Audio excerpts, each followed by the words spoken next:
ram here, starting the year where the head of Adam Kadmon is. The big brain, the small brain. Cerebellum, cerebellum. In Italian, this is called cervello, and this is called cervelletto, which means little brain. Aries, Taurus, rainbow. So we see the start of the year, the natural year of the wave is always, thank you Walter Russell, at equilibrium. Nature always begins at equilibrium. So that is the true starting point.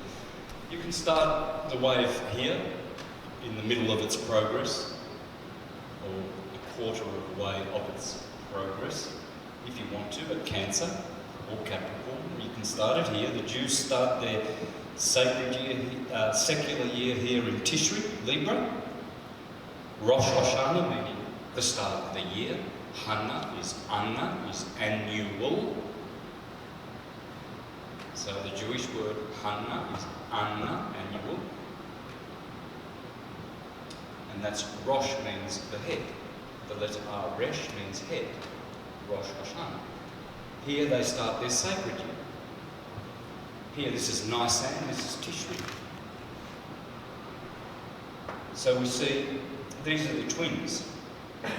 In all of theology, this is Cain, this is Abel, this is Adam, this is Eve, this is God, good, this is evil. The same with the waxing and the waning. So what we're going to do is we're going to start our journey here now, and we're going to look at all the festivals and see how Aries affects the festivals of the Easter time. We see how May Day on the 1st of May affects the Taurus energy, the Torah of the Jews. And Pentecost happens here on under Y. We're going to see what happens in Gemini. We've already seen what happens in Cancer. John the Baptist's birthday, I will go decreasing, he will go increasing. We're going to see all of these festivals. We're going to come to here, Halloween, All Saints' Day, and we're going to see why and understand all of the ecliptic directly. So let us proceed then. Become masters of the ecliptic. These are some of the festivals that we're going to have a look at now. We're going to start at the vernal equinox. There's Aries, there's Taurus, there's Gemini. Everything is on this wheel. That's the 8-spoke wheel. In India, this is called the Dharma wheel. Dharma is Adama. Adam is Atum. All is Atum. That's why it's called the Atum wheel, the Dharma wheel. And we are here to do what? Good Dharma, good work. And that's the wheel. That's the will of God. The wheel, which is also the law. Oh yes, and I'm not making this up. This is how it works. It just works like this. This is how language works.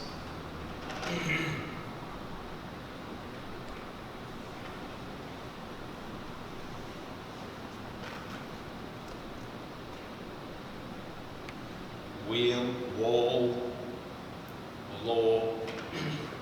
The law is always in the wheel, the cycle, because it's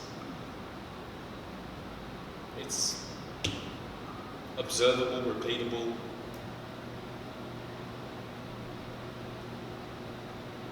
and predictable, that every wave will do this. It goes up to wave amplitude, has to go back to the other wave amplitude, and gets centered in the middle all the time.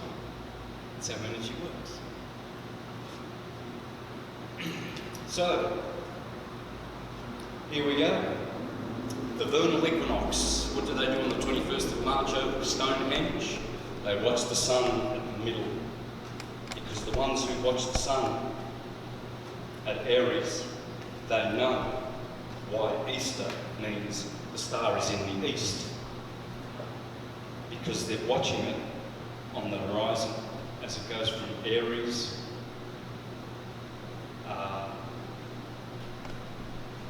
to Taurus, to Gemini, and then to Cancer.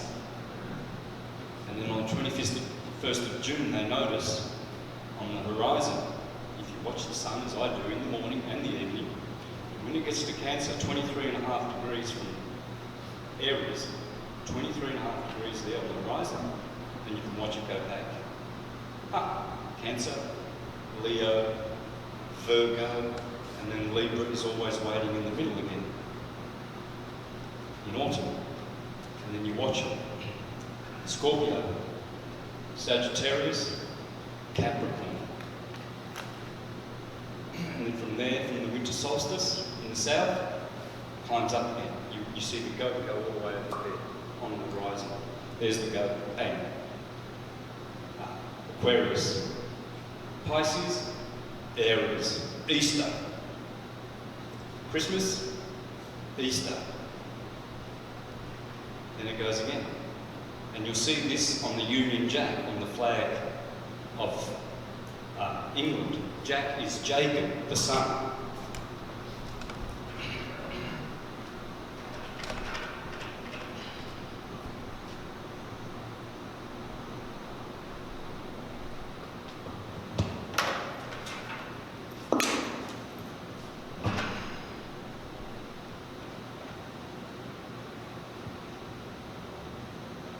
It's always red, white and blue. White is magnetism, and white generates redshift, blue shift. Hence, Republicans are red, Democrats are blue, roses are red, violets are blue, red pill, red blood, red siren, blue siren, red hot water, blue cold water, red little girls in their pink clothes, blue for little boys.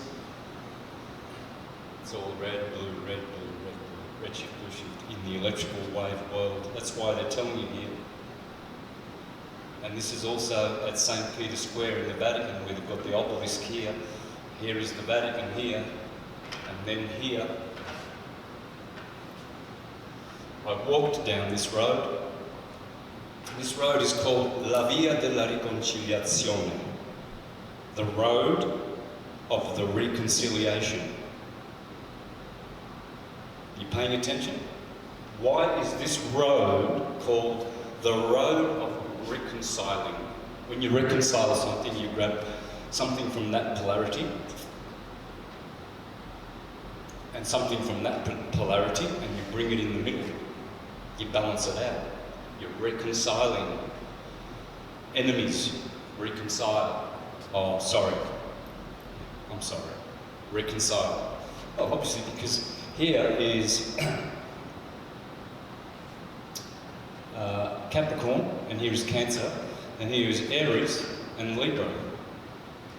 And so at the Vatican here, what's going on is there are, when the sun rises at the Tropic of Capricorn in the winter, here is the east, this is the east, and this is the balance. See, the sun is going on the horizon, it's going Capricorn, Cancer.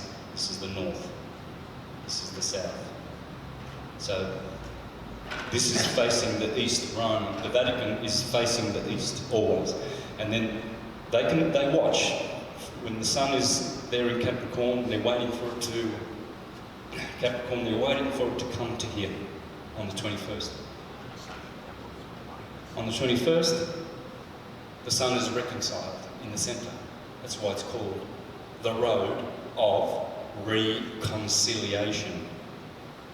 Reconciliazione. Yeah.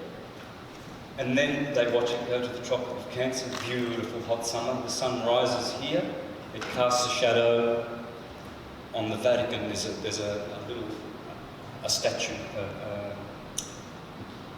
a structure of marble, or I think it's like the obelisk is here in the middle of St. Peter's Square.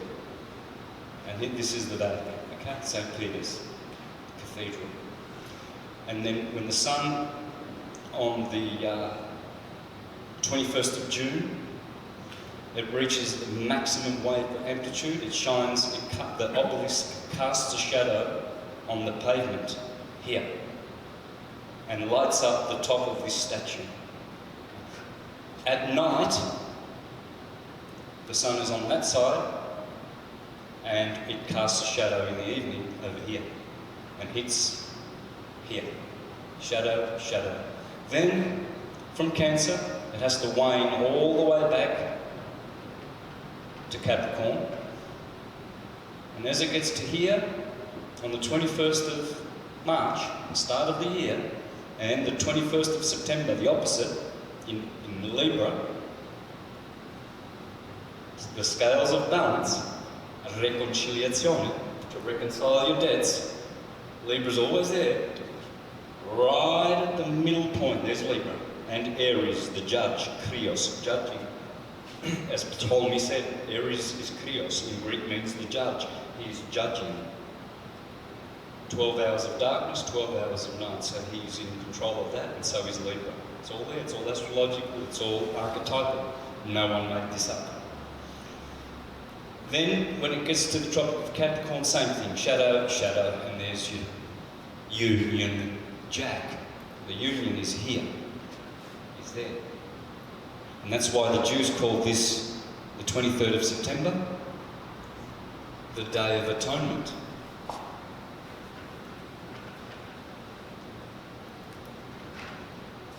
At one mind, right here, the Day of Atonement.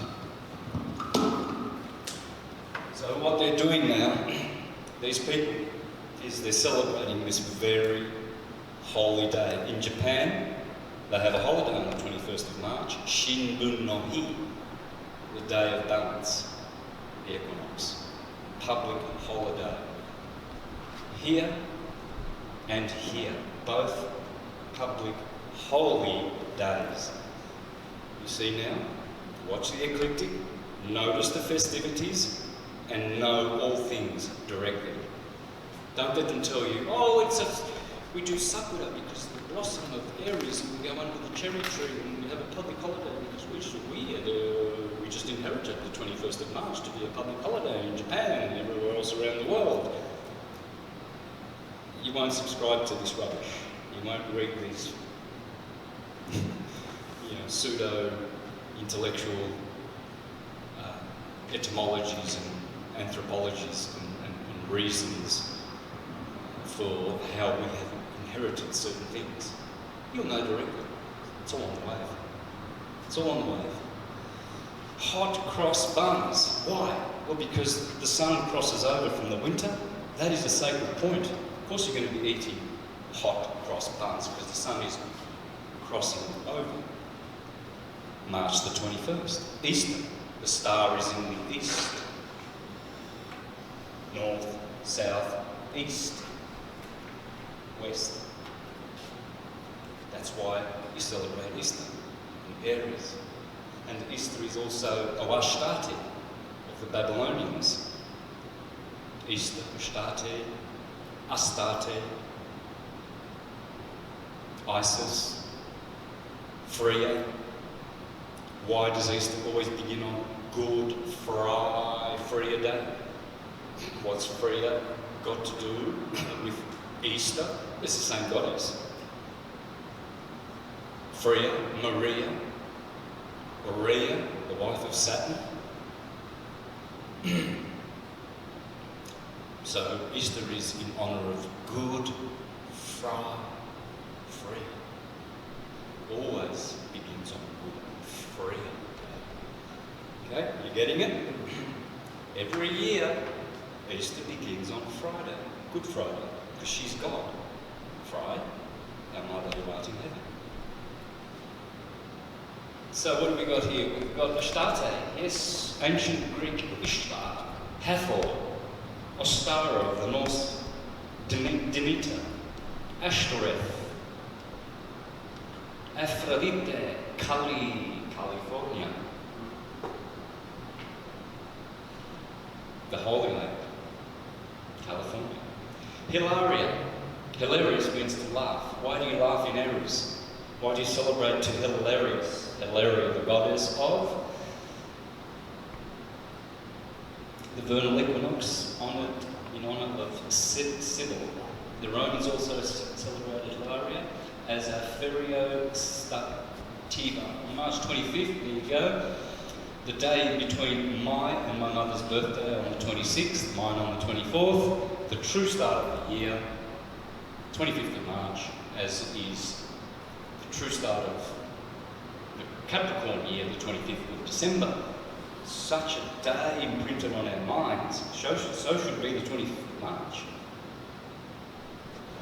Hilaria, and you laugh because there's a new year coming. The sun on the ecliptic is laughing because it's going to start a whole new tragedy for you. Okay, you can read all the rest. Probably you want to zoom in on that for the camera there. The day of this celebration was the first after the vernal equinox, or the first day of the year, which was longer than the night. So the 25th of March represents what? The first day of every year where the day is longer than the night. Because while the sun is here, from here to here, for 6 months, the nights conquer the day. The nights are long, long nights. You've only got a small arc of day. In Scandinavia, you've only got 2 hours. Do all your job quick. Get the hammer out, build the house. Sun goes down. You only got 2 or 3 hours. So, 25th of March, day after my birthday, is the true start of the year because the days now are longer than the night. And the sun has conquered the darkness of winter. Hence you celebrate the resurrection of the Lord in Easter because he's resurrected. Yeah, resurrected from the winter. So he's gone into Aries now. The sun has finally got to that equinox point. 25th, it starts longer days, and it's resurrected. It was dead here. This is the tomb. Now it's resurrected. And you celebrate Easter and the resurrection of the Lord. And in astrology, Aries is where the sun exalts. Exaltation, resurrection, same word. Whether you go by astrology or theology. Theology tells you that here the sun resurrects. Astrology tells you here the sun exalts. Nowhere else, just Aries. Let's see what else happens in Aries, shall we? In the Bible.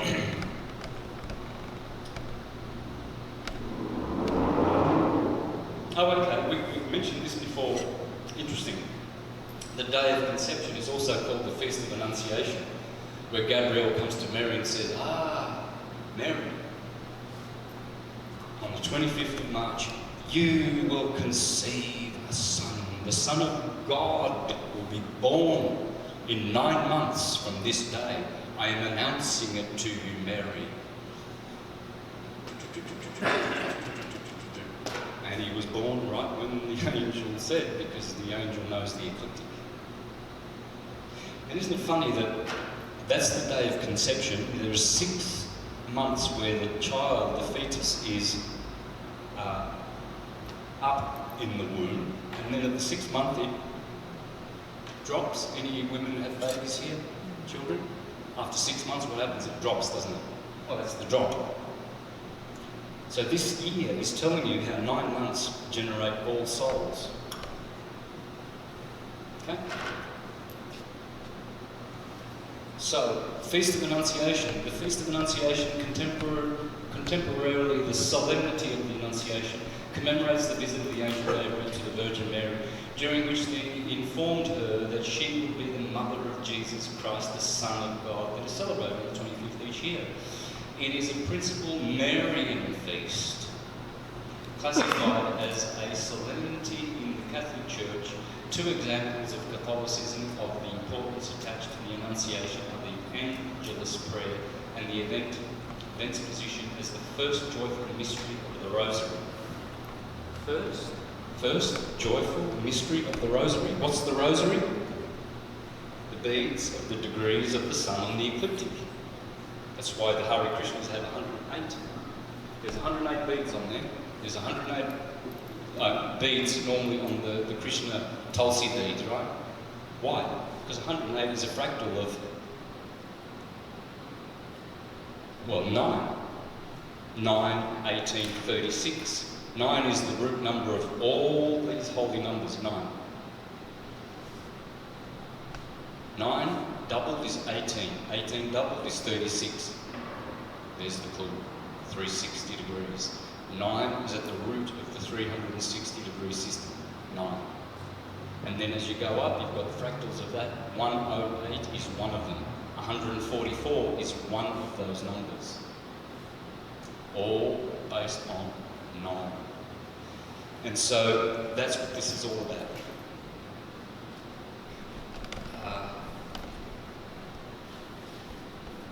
Yeah, the first mystery of the Rosary beads. Funny about that. Well, Nicene 14.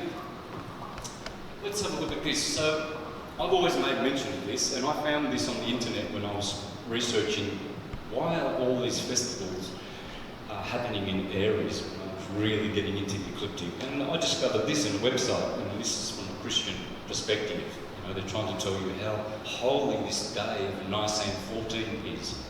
Now I remember, because I'm a Jehovah's Witness, and we always celebrated in Aries every year at Easter at the full moon, as the Jews do, the Passover. And we called it the memorial of Christ, because he resurrects. Nicene 14 is the equinox. That's Nicene, Aries. The original Christians, please get this, please learn this. The original Christians were called 14thers. Did you know that? I learned that as a Jehovah's Witness. Please memorise this and share it with all your Christian friends. Why were Christians called 14thers? Because of this guy here. Now, Nicene 17, remember there's always 3 days after the equinox, yeah? Nicene 17 is the holy day pinned to Nicene 14, okay? Because you always wait 3 days after the equinox or the solstice. For instance, here, on the 21st of December, you wait 3 days and then the sun begins to move on the horizon on the 25th of December. Same here, 21st of March, equinox. For 3 days, there is no increase of the day over the night. You wait till the 25th of March, then you see an increase of the day over the night. There's always that 3-day wait. That's what Nicene 17 is all about. Now let's have a look at some of the things that happened there. Noah's Ark safely rested on Mount Ararat. On Nicene 17. That's Mount Ararat. The mountain of your body, Ararat is your body, that's the mountain of Ararat, Aries. When the sun comes into Aries, it rests on top of Mount Ararat. When it's Pisces, it's still at the feet. We're going to learn about what Noah's Ark is. Nicene 17, Hebrews entered Egypt before deliverance. Moses led the Israelites through the parting of the Red Sea. The day of first fruits, Israel entered and ate the first fruits of the promised land. The walls of Jericho fall. The cleansing of the temple by Hezekiah, 800 years after entering the promised land. Queen Esther saved the Hebrews from elimination, hence the festival of Purim in Aries. The Jews all get excited about Purim because they were delivered in the Persian days. With Mordecai and everything. Esther's cousin, he conceived of a plot to save the Jews, right? Well, Esther is Astarte, and Mordecai is Marduk, Mars. It's Venus and Mars, right there in the Bible. The resurrection of the Messiah. Again, we've focused a lot on that. But all of these events, they say, the odds of just 2 of these events all happening on the same day of the Hebrew year are 1 in 129,000. The odds of all these events happening on the same day of the Hebrew year are 1 in 783 quadrillion, 864 trillion, 876 billion, 960 million to 1. What are they telling you? Are you paying attention? They are telling you that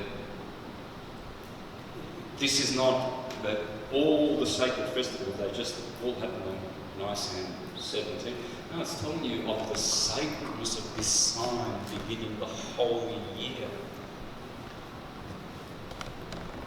Then here we go in India, the Festival of Colours. Well, because you look around in Easter, in Aries, and you see white blossom, yellow blossom, cherry trees, plum trees, blossom everywhere. Aries, the first sign. Colour. Festival of Colour, India. Colour, Aries. 29th of March. Saturn. This is the festival of Yahweh. Starts at sunset Friday night and ends 24 hours later at sunset. In that period of 24 hours, the world's seeking its pleasure, parties, liquor, shopping, sports and festivities. A miniature Saturnalia. Again, Saturnalia happens here on the 17th of December, just before Saturn in Capricorn, and the festival of Satur again turns up here. Licentious festivities, licentious festivities. This is a carnal way of spending the 7th day of the week as opposed to the spiritual feast in which the people of Yahweh should be delighting themselves in. What have we got here? Bikram. 31st of March, Bikram, the Jews know this. Okay? A festival of the first fruits. Products of the orchards are brought in. Bikram. First fruits to the temple. Bikram. St. Lazarus' day. What happens to Lazarus? He resurrects. Because Lazarus is Jesus. They're all the same archetype. The sun resurrects in Aries. Brings back the long days. That's what it's all about.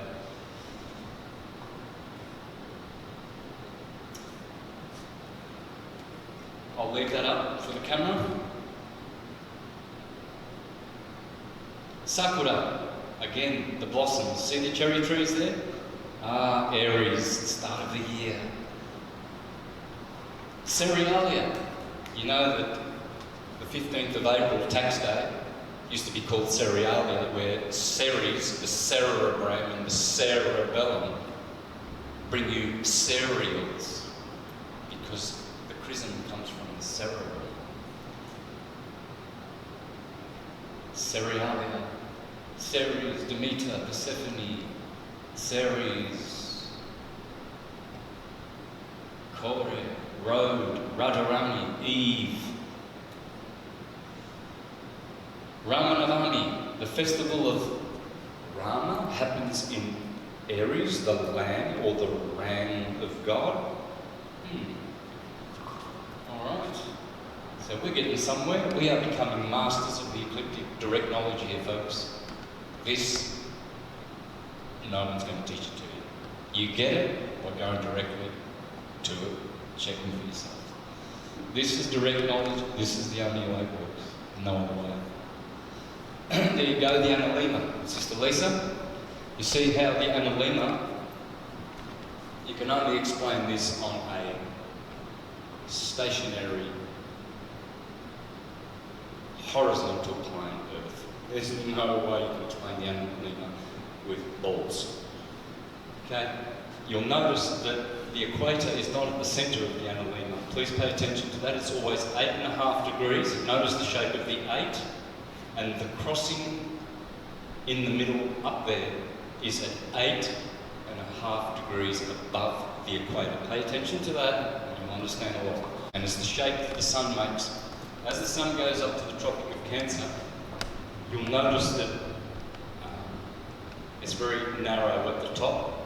And as it comes around to August, August is over there, the 29th of August is at the crossing, and on the way up, April the 15th. Can I get a stick or something to point? I wonder if there's anything like that. I saw something before. No. All right. So, you see that April, the 15th of April, is the crossing on the way up to the Tropic of Cancer. August the 29th is on the way down. Do you know what August the 29th is on the liturgical year? The day of the beheading of St. John the Baptist. Anyone paying attention? Why is that? Why? There's August on the left. The 29th of August is at that crossing point. Why would that day there be called? Thank you, brother. Wonderful. So there's August. There's the 10th, the 15th, the 20th, the 25th. There's the 29th clearly. And there's April the 15th clearly. 29th going down. Remember, St. John in June, opposite January, Janus and Junus.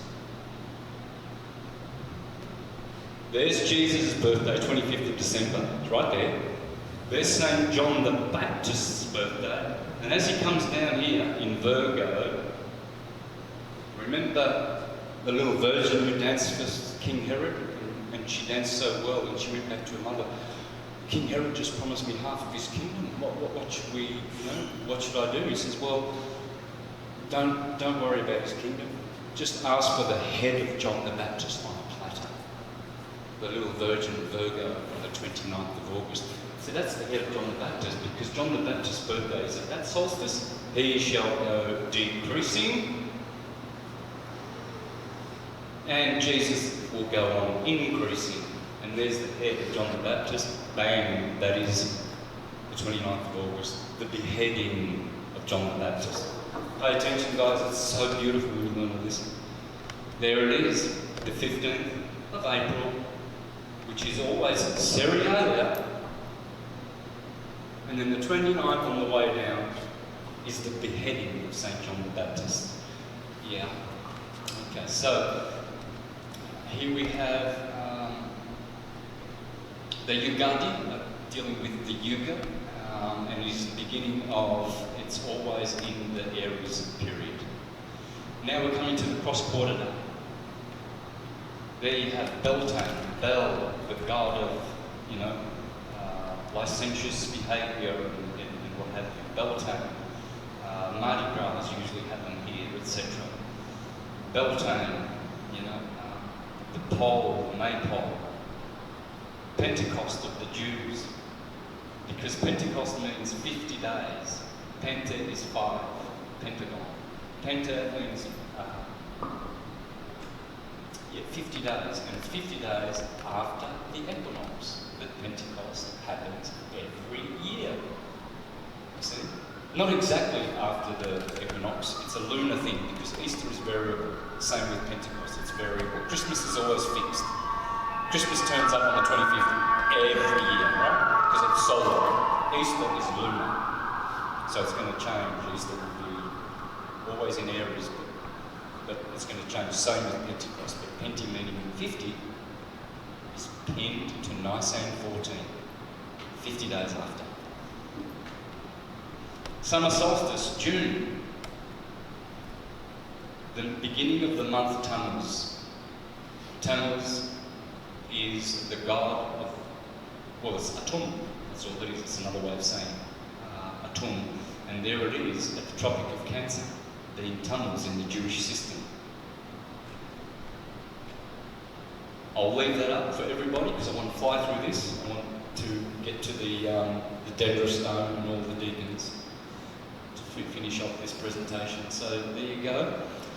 Isn't it interesting that at this solstice it is said in Tammuz that Moses breaks the 2 tablets of the law of God. 1 tablet waxing, 1 tablet waning. Of course Moses is going to break the 2 tablets in Tammuz. breaching of the walls of Jerusalem, yeah, because Jerusalem is always here in June, Jerusalem, and this is the breaching of the walls at that point, at the solstice. I know some people who have studied, like I have, literally, the Judeo-Christian thing. I'm always thinking literally, oh yes, but there was a temple. Yes, Moses, all of these things. The gospel is in the stars, guys. Don't look for historical. Get stuck in historical, primary explanations for these things. Yes, history has repeated what the Gospels gave us in the first place, but they are not the place to look. Always look to the heavens for all the stories. Don't look for a literal Moses, because you won't find it. It doesn't exist. History is not history.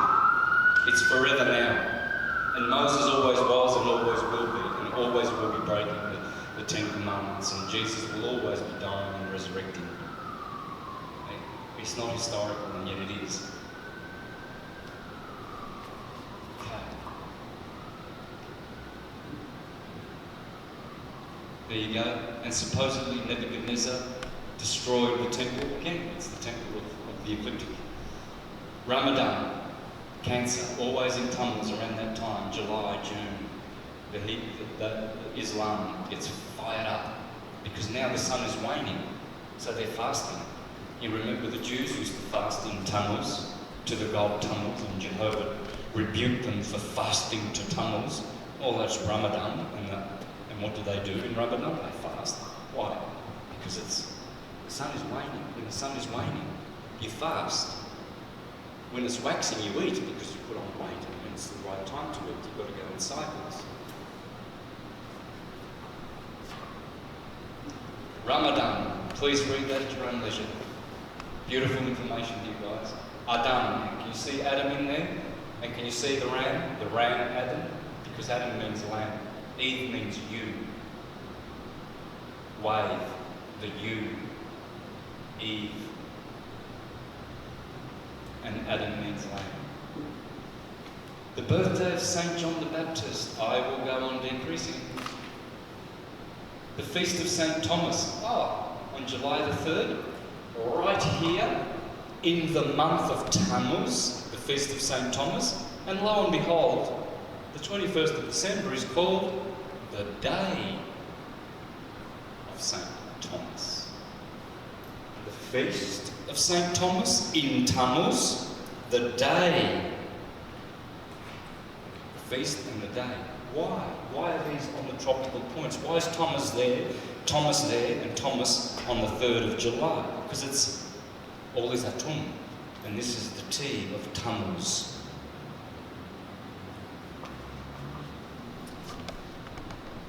Doubting Thomas. Thomas means twin. Yeah, because it's the day of St. Thomas the Twin. That's one twin. That's another twin. Tanabata. I've been in Japan when they celebrate Tanabata. That's because Vega and Altair, opposite ends of the Milky Way constellation, they're always, there's the Milky Way in June, there's Vega, there's Altair, and they are lovers. The shepherd and his beautiful bride, and they can only see each other one day every year. On the 7th of July, and the Milky Way is directly above your head, and there's Altair. And there's Vega, the fifth brightest star in the sky. And that's where the vegans say they come from. Not the vegans as in diet, but from the star system Vega. Alright, Las Vegas. Why is it called Las Vegas? Because it's under the stars of Vega. Okay? It's at the same degree. That's why you've got 7 Salons in America. Why? Because they're all following the ecliptic. Remember the eclipse of 2018 in August, was it? Remember that one? It went from Salem, Oregon, all the way to Salem, Kentucky or whatever. Well, that's Jerusalem. It's the Salem is the ecliptic.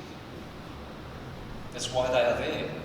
And the colonialists did not build them. The Tartarians did. The colonialists occupied them murdered the original inhabitants, and appropriated themselves of all the buildings. These buildings were not built by Europeans. Some of them are, but all the old ones they destroyed in San Francisco, Chicago, and all around the world, Melbourne, Australia, they were built by the Tartarians thousands of years before. They destroyed the magnetic grid and created an electrical grid for us to pay. Tanabata, learn about this. When you see the festivals of Japan or anywhere, you will now know how to interpret them. Why is Halloween here? Now, it's the 2nd of November. Why? Well, because the Pleiades now are at the mid-heaven, right now, at 12 o'clock. It's the Pleiades are visible now, rather. They're coming up. So it's all about the Pleiades, Halloween. And whenever there's a festival, look up, because the reason for the festival is in the stars. It's all in the stars. It's the gospel of the stars. We're learning it right here in all theologies and in all lands. It's all the same. There's the Aboriginals. They also had this Tanabata story where the two lovers, one on the other, Altair and Vega, being separated by the Milky Way, and they want to love each other, but only one day of the year can be together, on the 7th of July, 3 days after the 4th of July, right? Saint Mary Magdalene, why would the 22nd of July be Mary Magdalene's day? Anyone paying attention want to jump in? Why is that day there, the last day of Cancer, the 22nd of July, called Mary Magdalene? Because Magdalene is the moon. Magdalene, Helene, Selene, Leanne, all of these are Helene, Helen of Troy. It's the moon, and that's the last day of Cancer, ruled by the moon. If that celebration was any other day other than the 22nd of July, the Swiss watchmaker, the watch wouldn't work. No one makes this up. You pay attention and you find it. The beginning of the year, according to the Egyptians, the 26th of July in Leo. Again, the 25th, the day out of time, the 25th. Supposedly the 24th was the last day. July 25th was no day. Why? Well, because the sun has a 365 day year. The moon has a 364 day year. Yeah. And in between that is 1 day out of time. They are 1 day out of time from each other. It's all written up there anyway, you can read that. Joachim, another festival, the 26th of July.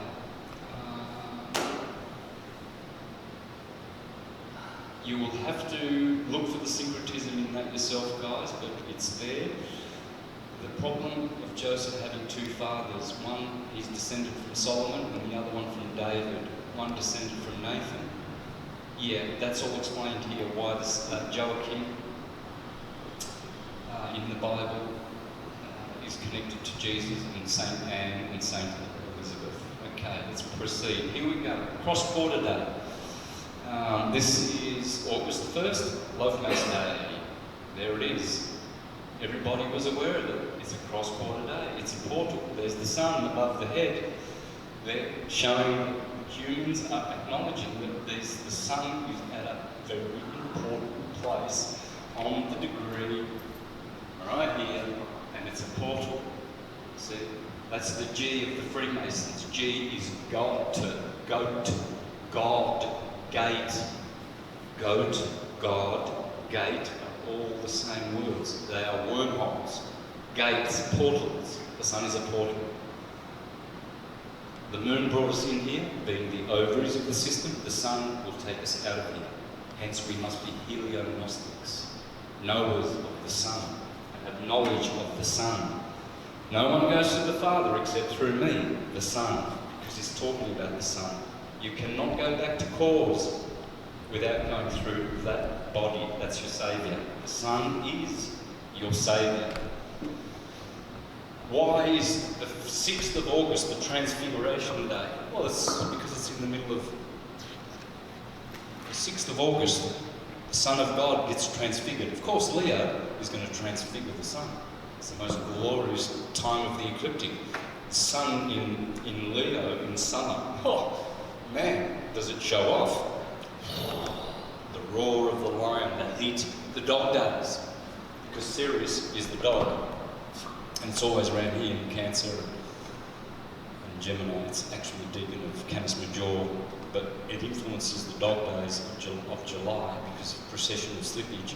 It's around here now. And so that's why the Sun gets transfigured, because there's no heat like the dog days. The 6th of August. It's the middle of summer. The Assumption of the Virgin. So the Virgin, see here, Jesus gets resurrected, and then 3 days later, he goes up to heaven, and they see him leave into heaven. He gets assumed. Well, why does the Virgin get assumed on the 15th of August? Ah, well, let's have a look. Let's pay attention. There's Virgo. There's the 15th of August. And what happens is when the Sun comes into a sign, it blots out all the stars. You can't see the sign behind it. Because you're looking at the Sun, you can't see any of the stars when the Sun's out. But you can rest assured, like right now we're in the stars of Scorpio, November, you can rest assured that if you could see the stars behind the Sun right now, there would be Scorpio behind the Sun, because the Sun's in Scorpio, it's November. But you can't see them. So that's why the 15th of August is the first day when the last stars of August, of Virgo, disappear. Up until the 15th of August, you can still see the last stars of Virgo, but on the 15th, gone. They disappear. Virgo has been assumed. The Assumption of the Virgin. But, and that's called Ferragosto in Italian. The Italians love the 15th of August, Ferragosto, for the Virgin. They love the Virgin Mary, right? So Ferragosto is one of the most popular festivities there. And they have it also Wafe Nil, a Nil, in the Egyptian system. What do we got here? Please read that, all you students of syncretism. Oh yes, we're coming to that. Okay. There you go. Remember the martyrdom, the beheading of St. John on the 29th of August? You got all that. Okay. There it is. There it is. Right there on the 29th of April, his head gets cut off. There it is, getting cut off. And isn't it interesting that Leonardo da Vinci would put Saint Anne, the annual year, with the mother of Jesus, and he's got a lamb? Because that day there, that's Saint Anne, that's Mary, or Elizabeth. Hang on, that's Anne and Elizabeth. So these are all dealing with St. John the Baptist. And there's the Lamb of God, Jesus, his cousin. That's all it is, it's astrological.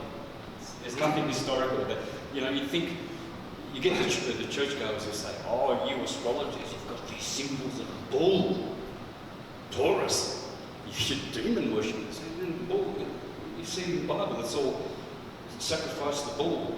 And the Lamb is your saviour. The Lion of the tribe of Judah is your saviour. It's telling you that animals are going to save your ass. And yet they laugh at you for being astrological, using the Lamb in Aries. Oh, you can't use that, that's from the devil, but we can in the Bible. We worship the Lamb of God. 29 times in the book of Revelation, it tells us to worship the Lamb. This is what unthinking people do. They've been reduced to stupidity. And all of their service is in vain because they know not what they are doing. They kill you, like Jesus said. The day will come when they'll kill you thinking they're rendering me a service. Forgive them, Father, for they know not what they are doing. People are going to church and doing all sorts of foundations and charities, all for nothing, virtually for nothing. And it's very, very sad because their energy has been drained vampirically to serve the demon beast rather than to create light bodies. They are destroying their own bodies.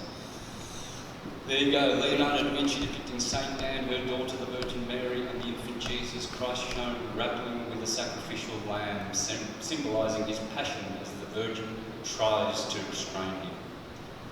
There it is again. Why is John the Baptist and Jesus there now? Because it's all around Virgo, the Virgin, and the betrayal of the Son.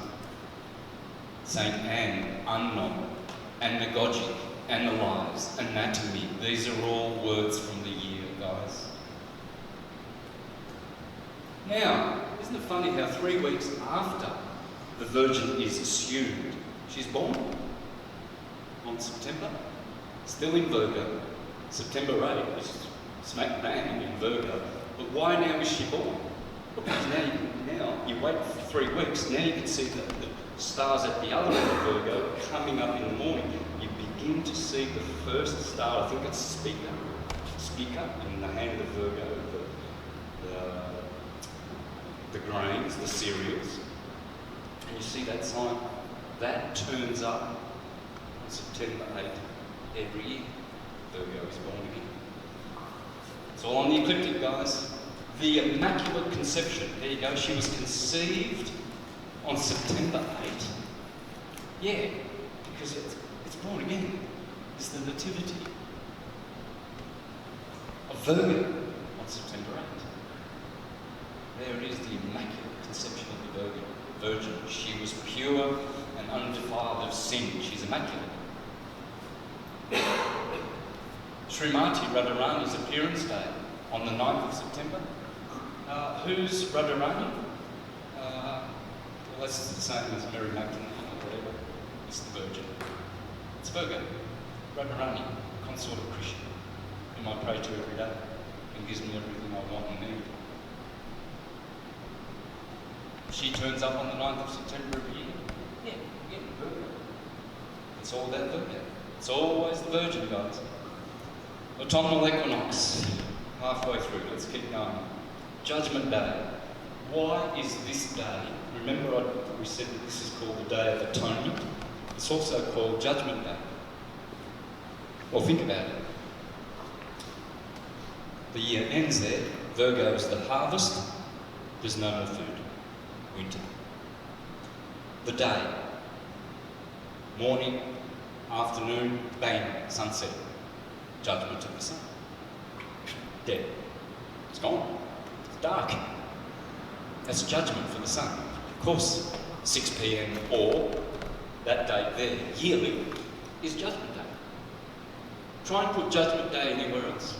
Just try and do it. Select any other of the 365 days for Judgment Day. And guess what? You don't got to watch the works. Can't do it. You cannot do it. So, because I'm always mindful of the criticising of syncretism. Oh, Santos, you made that up, that word. No, just paid attention. You didn't. You know, didn't pay attention at all. You were off with the drunkards and the prostitutes. I was paying attention. So it's there. I didn't make it up. You know, I didn't say, gee, I'm going to start the Jewish religion and I'm going to make sure that day there is going to be called Judgment Day. And I'll make it work and teach it to the world. There it is. Libra. Judgment. The scales of judgment. It's the halfway along every sine wave. It has been balanced. Venus, the ruler of Libra. She's always there. Demeter. Judging. Rosh Hashanah, Anna is annual. Rosh is the head. That's why they blow the Aries ram time as well. There's the two candles, the equinoxes, Aries and Libra, Rama and Sakoth. And the Jews left from Rama and went to Sakoth. They go from Ram, Aries, to Libra every year. Yom Kippur, autumnal equinox, prayer service. It's all about the ecliptic, guys. These people are blindly following the ecliptic. They've got no idea.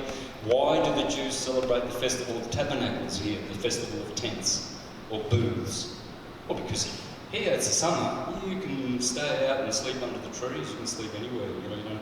Here it's starting to rain. It's wet. You need a tent. So for a week, you celebrate the Festival of Booths, in your little booth, your little tabernacle, and you symbolise to God that you know where the ecliptic is and you know what's going on. It's the wintry months are coming on. Now we're going to sit in a tent for 6 months. It's symbolical. It's all symbolic. Yom Kippur. Yom is on, by the way. Yom. Pay attention.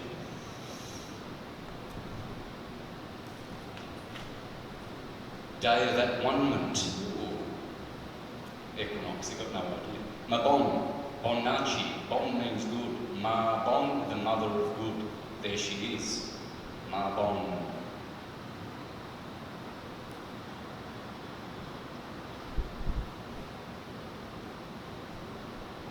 What have we got here? Pope Francis is, oh yeah, this is interesting.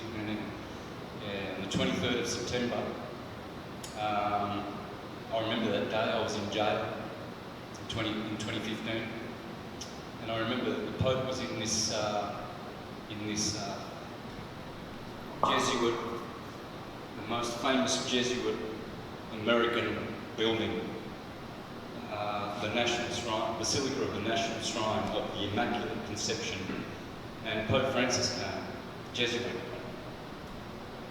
on the 23rd of September, guys, Judgment Day in Libra. At that time, and canonised this murderer.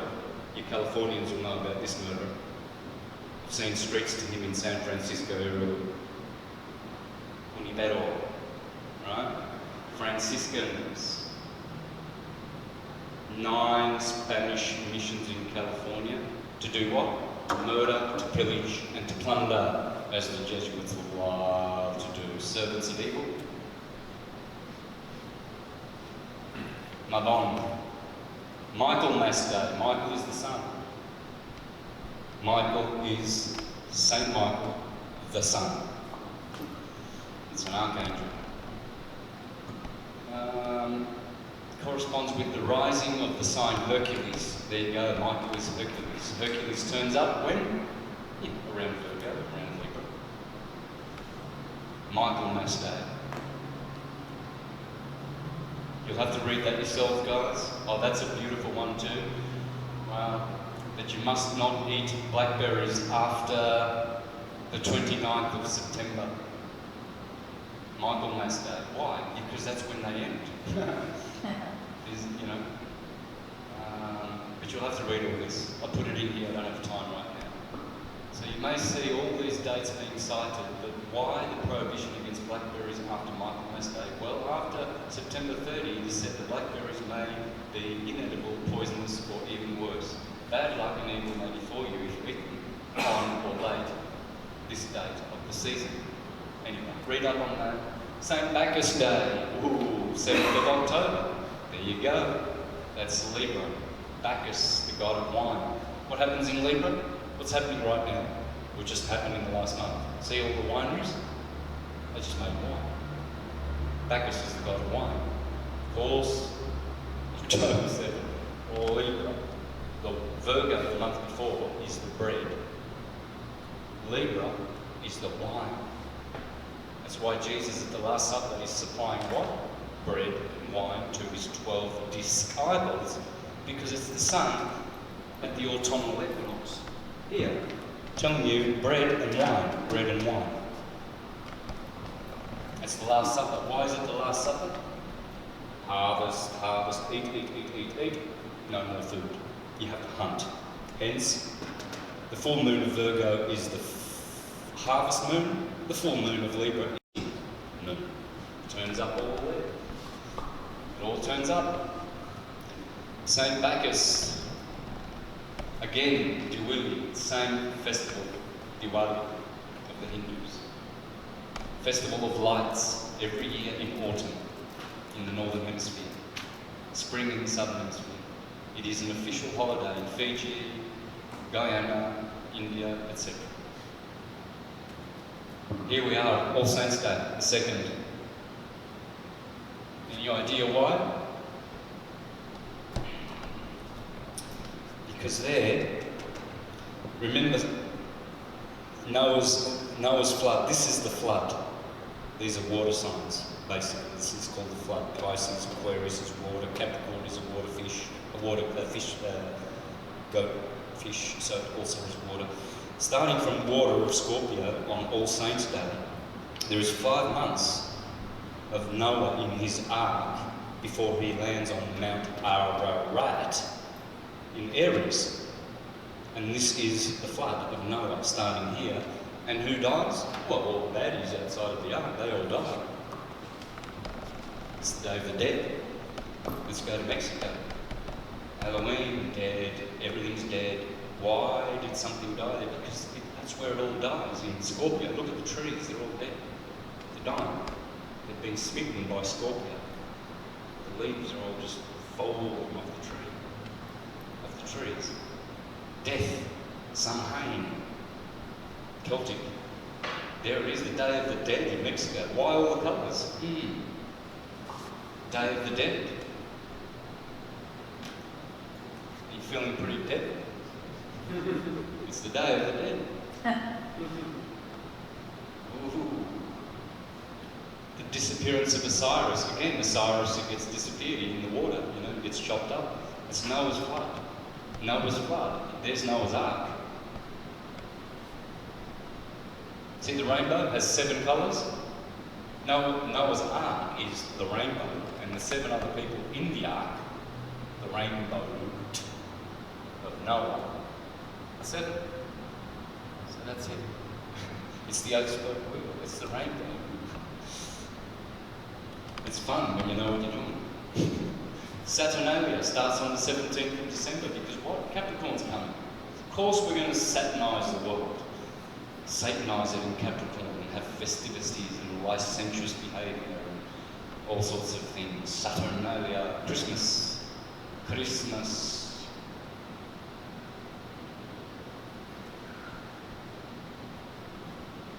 Christmas Day. Burumalia, that's another name. Burum, Saturn. Happy Saturnalia. The Romans love their Saturnalia because the Latins always believed that they came from Saturn. We Latins are from Saturn. Thank you, Virgil. What have we got here? Oh man, I wish I could spend hours on each page here, guys. I poured blood and sweat into these presentations and they haven't even seen the light of day. The day of circumcision, January 1st. So, the sun is born on the 25th. The Jews say wait 8 days before you circumcise your child. Okay, so from the 25th to the 1st of January is 8 days. Snip the old year off, circumcise it, and of course January the 1st is the day of circumcision, 8 days after when the sun is born, the 25th. Epiphany on the 6th of January. Why? Because the Egyptians said that the sun appears again in January as it starts from Capricorn, still in Capricorn, but removed by 12 degrees from the 25th of December, 12 days, and Jesus was 12 years old when he was seen in the temple, the Epiphany, always on January the 6th, because now the sun is seen to be removed from that horrible solstice of the 21st of December, that much so that it now appears again. And what the sun has to do is, it's born here, comes into Aquarius where it is baptised, and Aquarius used to be called baptismo. And then it comes to February, which means to purify. So the sun is being purified as it goes through February, purification. Baptism, Aquarius. Purification, February. Lent, 40 days of Lent within here. Lent is short for lengthening, because the sun is lengthening its rays And where does a Lent stop? In Aries, every year, because then that lengthening has finished. Now it's resurrected. In the Passover, Lamb of Aries, Passover. The Israelites come out of Egypt, through the Red Sea, Nisan 17, they're in the Promised Land. That's the Promised Land, that's Egypt. That's the Paradise, that's the Red Sea. Everything turns red in August. The Red Sea, and the sun is in the going through. This is the wilderness. The night time, the winter, it's the wilderness.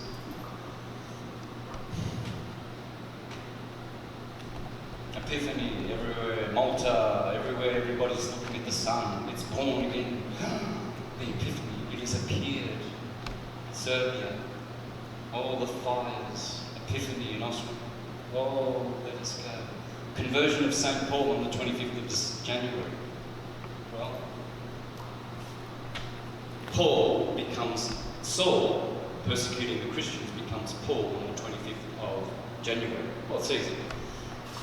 Saturn is called Sol in Capricorn. On the 25th, when it transitions into its other sign, Aquarius, it becomes Paul, Apollo, the god of February.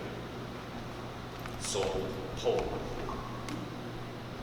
He converts from Saul to St. Paul, Apollo. There you go, the 2nd of February, cross-quarter day. And these are all the herbs in the winter that are sacrificed in rituals to the god. There's the goddess Nut. They devoted the same to the goddess Nut in Egypt. February. Purification of the Virgin. Remember, February means what? Purification. The 2nd of February is called the day of purification. So you can't make this up. Because here the sun now has been baptized, purified, lengthens, passes over, gets the Torah, goes up to Jerusalem, gets betrayed, gets, this is the Garden of Gethsemane, Sagittarius, he gets betrayed here, Judas betrays him in Scorpio, betrays the sun, he bites him with his backbiting tail, and is the Garden of Gethsemane, bang, Satan, the ruler of Capricorn, takes him away. It's all on the ecliptic. All the stories are on the ecliptic. Go to the Gospel of the Stars and you will understand all things. Purification of the Virgin. Ratha, Saptami, the Sanskrit version, the Indian version, same day. Mardi Gras, Fat Tuesday, always in March. Tuesday is Tyr, Mars. Ash Wednesday in Lent. Yes, because the ashes of the burned year, and now from the ashes comes a new year with the lengthening of the sun, and all of this is solar symbology there. The cross of the sun, there it is, the equinoxes and the solstices. The sun is blessing you. Come to the sun for salvation. Ash Wednesday. See that ash? Why do the Hindus put all these ash marks and the Hare Krishnas and put all their things on there? Because it's resurrection.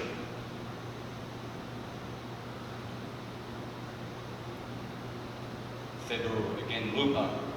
This is the wolf that brings forth the new year. Romulus and Remus, the two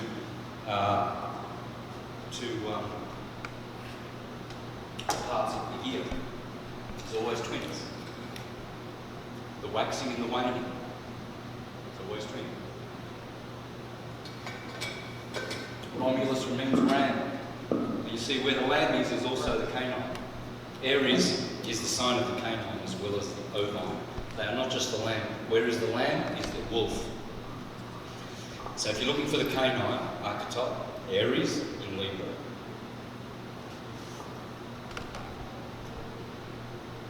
Alright, let's get through this. There's the Festival of the Wolf. St. Valentine's, 14th in Aquarius. Valentine is Aquarius, folks. That's why it's always there. The romance, the day of romance. Why? Because in Aquarius, friendship, the 11th house. Let's make friends, and now a new year's coming. St. Patrick's Day, green, Osiris was green, it's the day of Osiris. Osiris, the 17th of March. And all your Irish people, they love, in Melbourne, where I grew up, oh boy, they put on their green and 17th of March, just 5 days before my birthday, year in, year out, where are the Irish people getting drunk and enjoying Osiris, the green god of vegetation, because of the spring coming. St. Patrick's Day, March 17.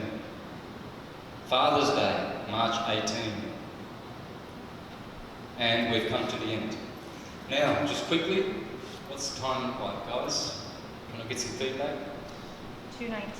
Oh, we're doing real good. Let me put this away. Back you go. Oh yeah, save it. Don't know what I've done to save it. Alright, let's just go here a little bit, guys. Okay. So remember the Argus. Argus is always on top. Ursa Major, the Big Dipper. Spring, summer, autumn, winter. You watch it like a clock. The Big Dipper, that's Ursa Major. Ursa Minor, Argus, Noah's Ark. Remember Noah's Ark story? The ark was full of 2 of every animal. Okay. Here we have 2 twins, Gemini. We have 2 deacons, Canis Major, Canis Minor, 2 dogs. Here we have Ursa Major, Ursa Minor, 2 wolves. Here we have Asinellus australis, Asinellus borealis. The southern donkey, the northern donkey, 2 twins. Leo, we have Leo and Leo Minor, 2 twins, 2 lions, 2 donkeys, 2 bears, 2 dogs, 2 twins, Argus, Noah's Ark, the waters above, the Sea of Noah. And lo and behold, what are the 2 birds that Noah sent out from his ark? What are the 2 birds? Crow and pigeon. The crow, good one. And the other one? Dove. The dove. What's the other name for dove? We all know it, especially in this country. Columba. Where are we? Oh man, now that it's all up there. Right next to Cupid. Well, there's the dove, there's the crow, okay? There's the boat of Noah in Cancer. Argus, the deacon of Cancer. There's Corvus. And in Gemini we will find... Just below there. There it is. The dove. The crow. The only... Well, we've got other birds here too. We've got... what have we got? Aquila, the eagle. Sagittarius, the arrow. We have got another bird. We've got Pegasus, the flying horse. In Aquarius, there he is. Cygnus, the swan. That's the heart. So we've got the swan, and that's where Vega is. Flying horse. Arrow of Sagittarius. Sagittarius. The dove. Sorry, the dove. And the crow. It's all there. All the twins are there. All the 2 animals, because they knew, the ancients knew, well, here comes Noah's Ark.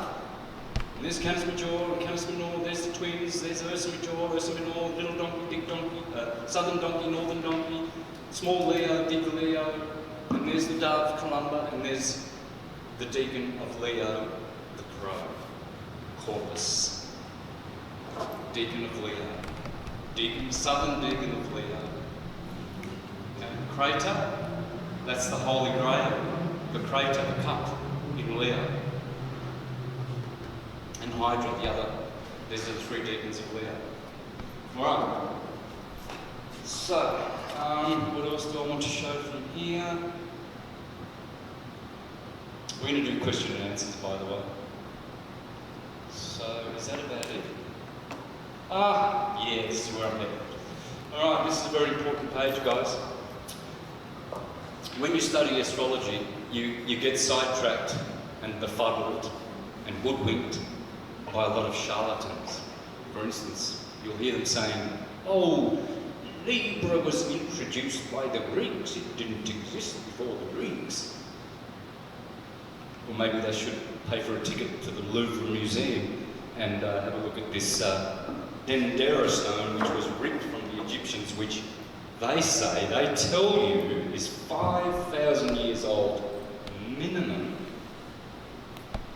And they tell you that the Greeks added Libra 2,000 years ago when the Hellenics were kicking around and changing the world and influencing the world, and so they decided to stick Libra in the world. Well, there's the scales of Libra, right there, all the green signs: Aries, Taurus, the twins, Cancer, Leo, Virgo, Libra, Scorpio, Sagittarius, fish goat, Aquarius, two fish, and the band tying them up. It's all there. It's all the way I do it.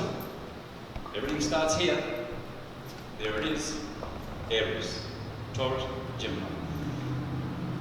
These red ones, these are the exalting planets. So let's have a look for Mars. We will find Mars is exalting in... So what you've got is you've got the 12 zodiac signs, and then all around are the 36 deacons. Okay, so what I want you to pay attention to, we won't learn all this and master it today, but have a look at that. You can find this in Google Images anywhere. The Dendera stone, 48 of the original constellations, exactly the same as they were thousands of years ago. It's exactly the same today. Those deacons are exactly the same today. Mars, the Sun. Let's see, where is the Sun? Aries, Taurus, Gemini. Okay, so we're looking for the Sun exalting. No, we'll only find the 5 planets. See these red ones? There's Venus. Venus exalting in Pisces. Venus, there she is. Mars exalts in Capricorn. Saturn exalts in Libra. Mercury, Buddha, exalts in Virgo. Jupiter exalts in Cancer. So there you have the 5 exalting planets and the 12 zodiacal signs in the Dendera stone, which the indigenous wisdom keepers of Egypt tell you is at least 70,000 years old. On the other hand, the Neoplatonists wrote that the Egyptians have 480,000 years of astrological records. 400, that's 500,000 years of records in Egypt. There's your evidence, friends, that this is archetypal from the heavens. No one added anything. The Greeks didn't add squat diddly doo to anything. Diddly squat. I think that's the right way of saying it. What diddly? Diddly squat. Which way is it? All right. Which one? You got to read Which one? Diddly squat, yeah. Huh? Diddly squat. Diddly squat, yeah. It's getting long in the day, I'm tired. But let's have a look now. Notice this triangle. That's a little triangle in Aries, one of the deacons of Aries, sometimes interchanged with Cassiopeia. Okay? That's a triangle in Aries. Triangulum is up here. The Babylonians say that the top star is called Anu, Anunnaki. This one's called Aya,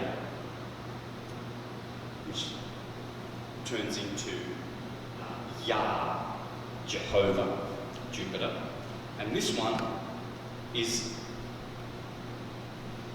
Enlil, which turns out to be Saturn, El. So already in this constellation, beginning in Aries, we have the beginning of the story of the Godhead.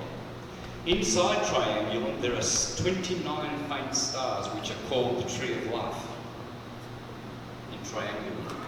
That's the Trinity in Aries in the head, and the Tree of Life is in the head. Those 29 faint stars represent the 27 numbers. The 27 numbers of all alphabets. 27 is the golden number. 9. It's 3 9s. Rubik's Cube. Seen the Rubik's Cube? 27 cubes. Macrobius said that that is the cube of creation. That's why the Kaaba is so important to Kabbalah and Islam.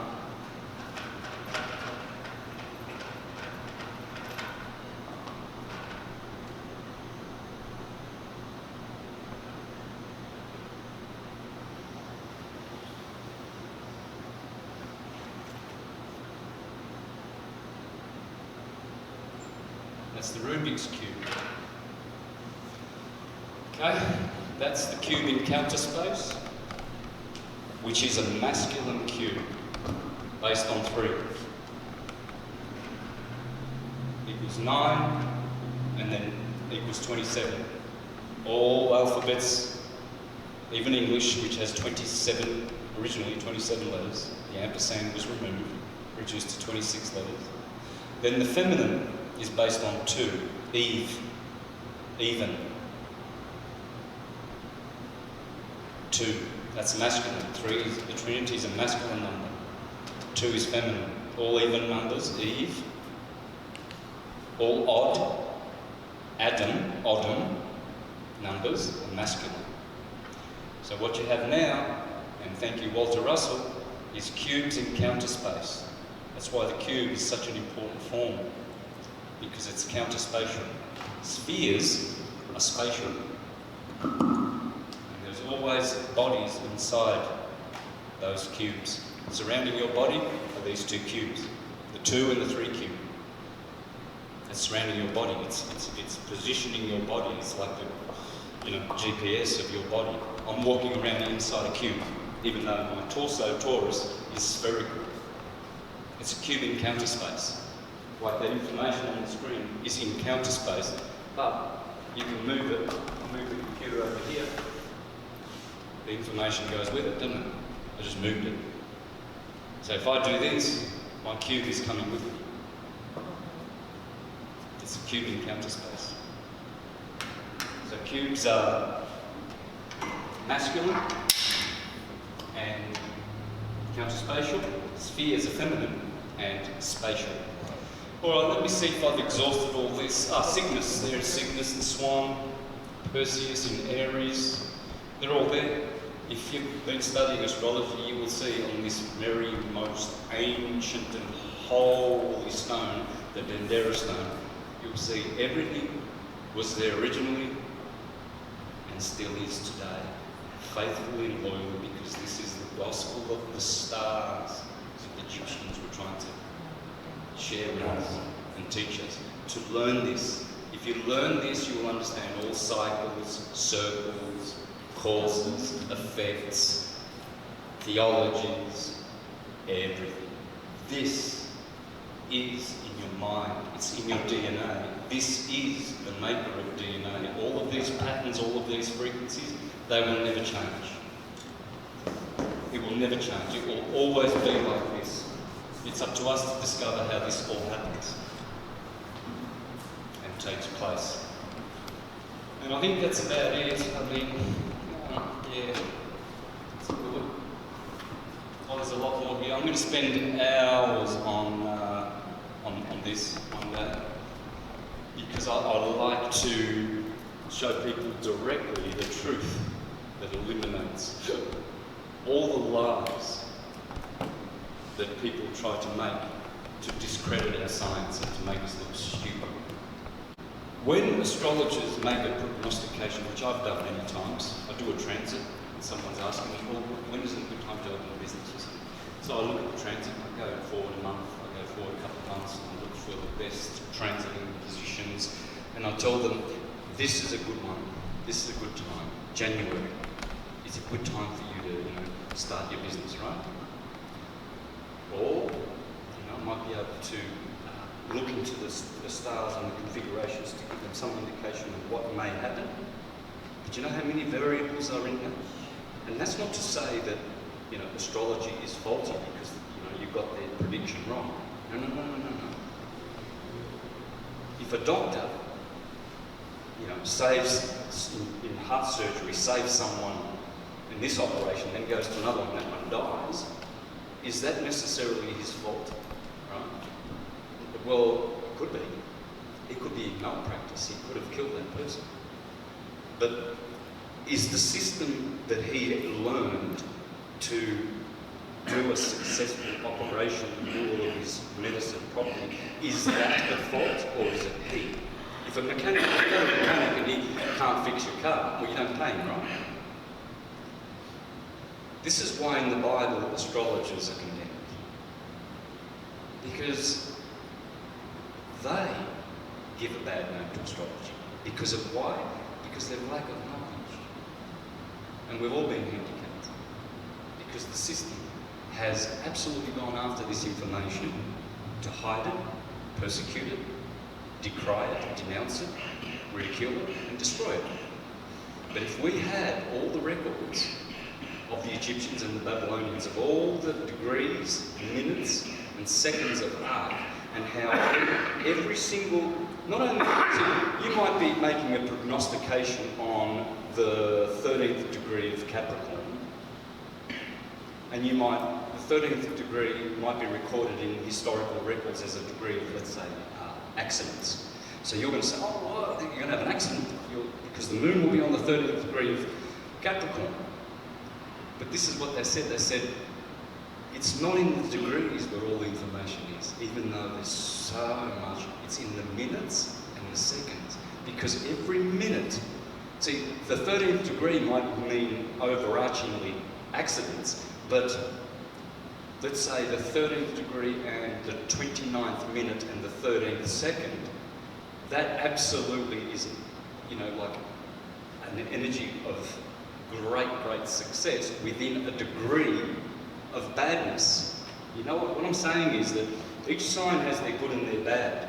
But let's say Aries, for instance, some degrees are really, really Aryan and some are less Aryan, less hot in fire. And then each 30th degrees has 60 minutes, and each 60-minute degree has 60 seconds, and every separate second was recorded to have a different meaning and a different result, and we've lost that information.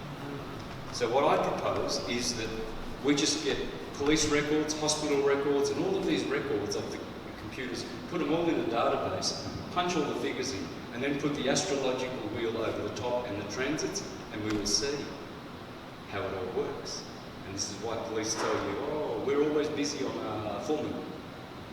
Yep, full moon, they've got to have extra police on duty. They're telling you, and yet they laugh at astrology. Oh, you're an astrologer? And then they're drinking beer with their mates saying, oh yeah, the full moon is always bringing out the loonies and we're always, having accidents. The hospitals, they're all more busy, more accidents, more bloodshedding. Full moon, every month. And they denounce astrology on the one hand, but they tell you in their data and in their... They tell you they're doing you a favour and staying ignorant at the same time because they're not giving the due respect to astrology. So we can reverse engineer it all. Yes, the Romans destroyed it, burned the Alexandrian libraries, and came here and decapitated the Mayans and the Aztecs and the Incas and their culture. And supposedly now we have the Popol Vuh, only 4 codexes that have survived, and all of this trying to put together back all this indigenous wisdom. Many books have been written, and all of the just desecration of indigenous people's wisdom. We can reverse engineer it. We've got all the computers now, we can put all the data in, and what we will do is one thing and only one thing. Once we get all the data in all the computers, we will absolutely, comprehensively validate astrology as the mother of all sciences and the only way to know all things, the Word of God. I propose that because I know there are a lot of people watching this and oh, astrology, even the philosophers decried astrology as being invalid and useless. Many of the great philosophers, yeah, the materialist ones. But not the ones who know. And so the aim of all this, friends, what do we do today? Well, we've basically given glory and acknowledgement to the holy science, the science of light, which is astrology, and the ecliptic, and learning the ecliptic and knowing it. There's much, much more information that can go on there. In fact, every presentation I've ever done has gems, unique gems unto itself that you will not find unless you click on that presentation. Because many people think, oh yeah, I'll click on Santos's, yeah, that's his biggest, most viewed one. I'll click on that and I'll get to know everything about syncretism. Forget it. You need about 10 years of watching every single presentation that I've done, probably 10 to 20 times each. Really. Really. Because then you make it your own. I've been doing this all my life, there's nothing else I do. I don't go hang gliding, I don't go swimming, I don't go climbing mountains. I do syncretism all day long. It's my meditation. Have done since I was a little kid. Etymology, language, music, I haven't done anything different. Never will, and don't need to. So I've followed my calling, which is Rahu in the 12th house, to be awakened, to be illuminated, to be enlightened. I've just been doing it naturally. So that's about it, guys. We can do some question and answers. How much time do we have? So shoot away. Emma. I heard you speak about 7 layers of interpretation in the gospel, including anagogic, symbolic. I just want to know, what were all the 7 layers? What does anagogic mean? I could have actually addressed that today, guys. There are minimum 7 layers of interpretation, thank you, Mandy People, to make something a sacred text. There has to be 7 levels.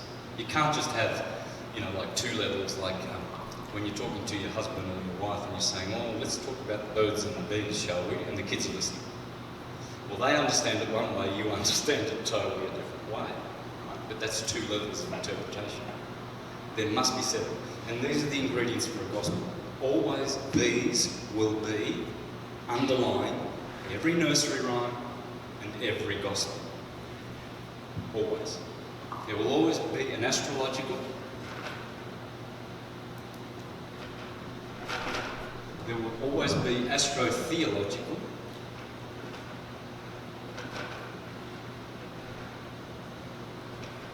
There will always be alchemy. Oops. Alchemy. Then literal is always there, usually, not always. At the bottom, always at the bottom, the foundation. Always at the top is astrological. It's the mother of all sciences, everything proceeds from here. Okay? Astrotheology, alchemy, biology. I can write very, very nicely actually when I'm concentrating, but in all my presentations it's all sloppy and messy.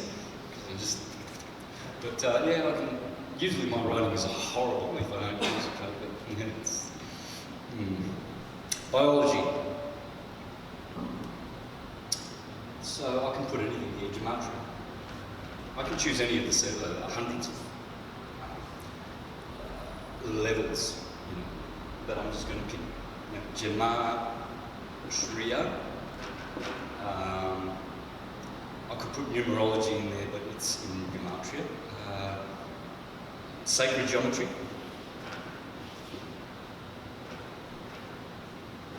which is basically gematria. The world is made with numbers and letters. Numbers are quantities, letters are qualities. All is atom. Atom is the noise that is made by, remember that ether drum? Silence. Tum is the wave. Is the wave. Tum is the percussion. So that's what atoms do. And they manifest a vibration of reality through that sound. All is atom. It has to be. So, sacred geometry, it's numbers, quantities, and letters, qualities. So there's 7 levels. I can do, what else can we do? Anagogic, right? Anagogic. Ana, remember, is fire. Gogic. Gogic means mystical, the highest possible, utmost level of interpretation. Below that is spiritual, allegory. So the Jews, they have an acronym, and it's the same word as paradise. P-R-D and S, paradise. So they give you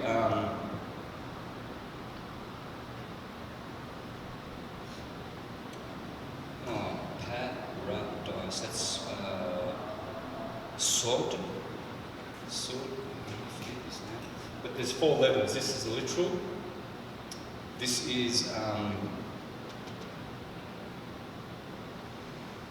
I'm embarrassing myself now. I used to do this all. I've done this in a lot of presentations actually. The 4 letters for the word paradise are the 4 levels of initiation of the Jews. Sod they teach to men at minimum 42 years of age, because otherwise they say they will go insane.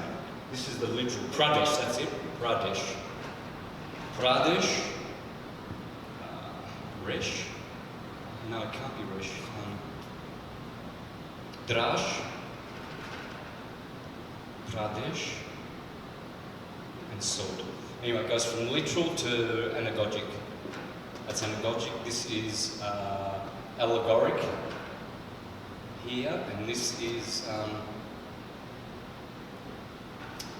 geez, you'll find it in a few of my presentations, but those are the 4 levels. Okay, so we want to get to anagogic, sud, maturity. They teach this at 12 years old. They teach little children that Santa Claus is not literal, Jesus is not literal, Pradesh is literal. They begin with, Santa Claus stories. Pradesh. Then they go to this allegory. They step it up at 12 years of age. This is in the 30s, this is after 40. I think a man has to be a minimum 42 or 49 to learn Sud, anagogy. But it's all there. This is only 7 of many fields of wisdom. In Strong's Concordance, it says that when Jesus is on the circuit of Galilee, right there in Strong's Concordance, thank you Christianity, it says it is the ecliptic of the zodiac of the Greeks. Right there. You don't need any more. It tells you that Jesus on the circuit of Galilee is the ecliptic. I'll tell you, you just have to look. All right, do that again. The authorship of the Bible, where would you say that originated from, or how they put it together? Okay. You're probably also having in mind Joseph Atwill, who has done a lot of research into the Flavian Jesus.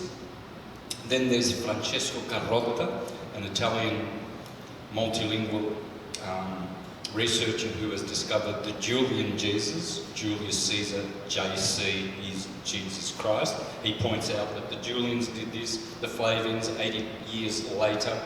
So you've got the Julio-Claudian Empire, that was destroyed by Vespasian who killed Vitellius. Then they did this other Jesus that Joseph Atwill clearly points out that they did. They redacted the Gospels, as all empires do, and make it look like the hero Jesus was born in their time, which he didn't. It's timeless. It's all timeless. They just steal the mythologies and redact them and make them look like, oh, Jesus was born in the time of the Romans and the Romans killed him. It's not even literal. It's a Humpty Dumpty story. But it has wisdom in it, which is endless and timeless. So, Joseph Atwill, Francesco Carlotta, and many other writers, they're all right. They're correct. That the Flavians did it, and the Julians did it.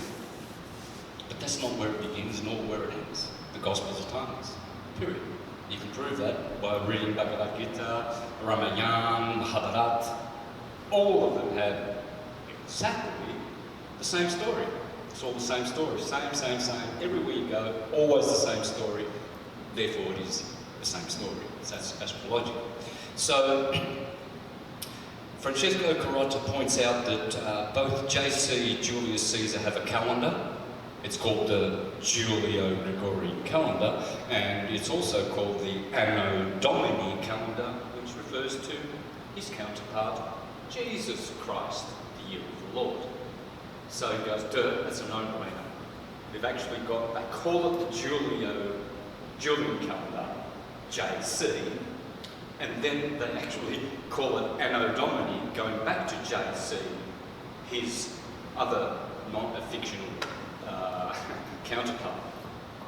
Both die on the Ides of March. One gets betrayed by Brutus, one by Judas. One passes the Rubicon, one passes the Jordan. One goes to Capernaum, one goes to Capernaum. And you see that Julius Caesar is the popular hero of the time, just like Jesus is the popular hero of the time, and it's neither of them necessarily are historical people. They're not even... Okay, I'll go as far as to say as Julius Caesar is not necessarily historical. Think about that. I'm not going to go and say he's not, but you think about that, because history repeats every 1,000 years. That's what it says in Bhagavad Gita. Krishna is making history repeat every 1,000 years. And when you read Ecclesiastes in the Bible, it says, as 1,000 years are to man, is one day to the Lord. This 1,000-year repetition, JC, always starts at the beginning of every 1,000-year cycle. Julius Caesar, Jesus Christ, Hercules. Before that it was Osiris. Before that it was...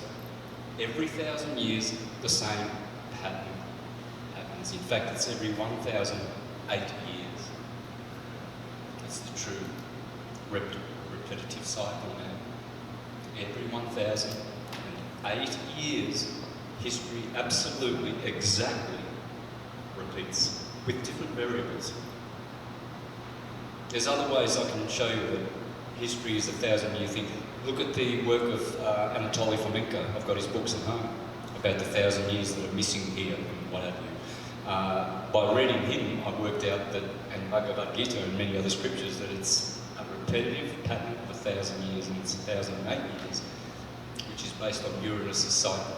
1,008 years, it does 12 revolutions. So if you keep that in mind, I won't go any further with that. You'll find this material in my presentations, how I've spoken this about also, that once you work out that it's repeating, there's always a new cycle which starts with the JC archetype, and then all the other things repeat. They repeat, history repeats, with different variables, but same old thing. That's why Julian said I was Alexander the Great. The greatest emperor of Rome, Julian, my favourite Neoplatonist, he said, I am the incarnation of Alexander the Great. He wasn't joking. He wasn't mucking around, because that's how it works. Yep. Every 1,000 years. All right. Yep. David. Yeah, I have a few questions, but I'll stick to one right now. I don't think I've heard you talk too much about, you were speaking about some of the problems that individual astrologers have with getting people's chart right in certain instances. How much do you think free will is playing into that versus the energy? So,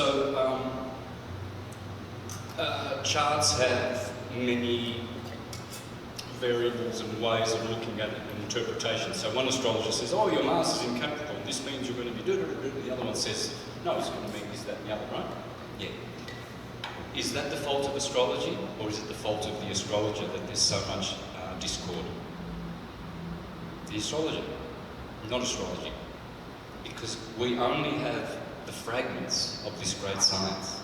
It has been persecuted to no end by the Jesuits, to no end. You will realise one day when you realise how extensive the destruction of Tartaria was, how they went after this science, the science of magnetism. And, how to interpret every degree, minute and second, and it was all catalogued and tabulated information for every degree. You could work out things to the T.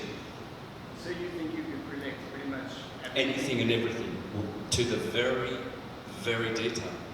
Absolutely. Astrology does this. Yeah. So when I'm looking forward to something, for instance, the incident that happened to me where on the 13th of this month, full moon in Aries, I knew that that was going to bring something hectic. And I was staying at the place of an Arian woman, and Mari was there, she's Arian. So it's a full moon in Aries. And Molly, who's Arian, was receiving text from a very obsessed ex-boyfriend from years ago, telling her that he's going to murder her and me and her dog with a baseball bat and a knife, and turned up on the 13th of this month with a baseball bat and a knife. And so Mars was in Libra. All you astrologers know that Libra is the 7th sign, which corresponds to the 7th house, which is about partners. Mars hates Libra because Mars is in detriment in Libra. Whenever Mars is in Libra in anyone's charts, their kidneys run hot. And so their judgment process is put out of balance because Mars throws the scales out of balance because it's in there. Mars is hectic and erratic. And I've seen it in the charts of many people who have Mars in Libra. The problems they have in their relationships, the friction, the high burning energy, the action, the aggressiveness.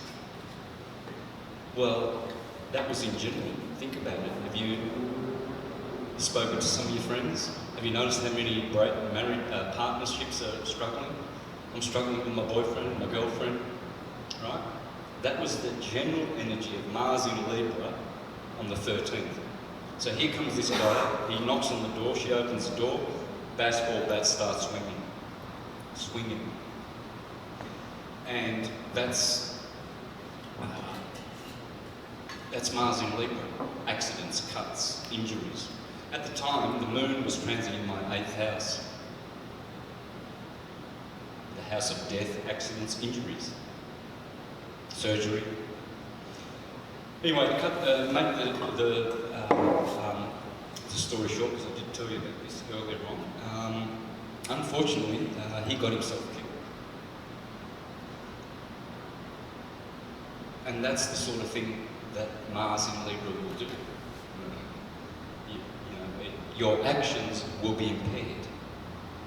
You see, so when you see these energies, you can't exactly know what's going to happen. I could have got cut up more, right?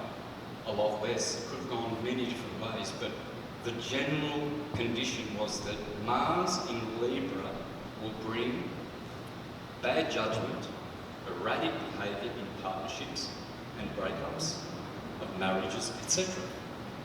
Has to, because that's how astrology works, and it's doing it, and it did do that. But then the other things will bring other variables.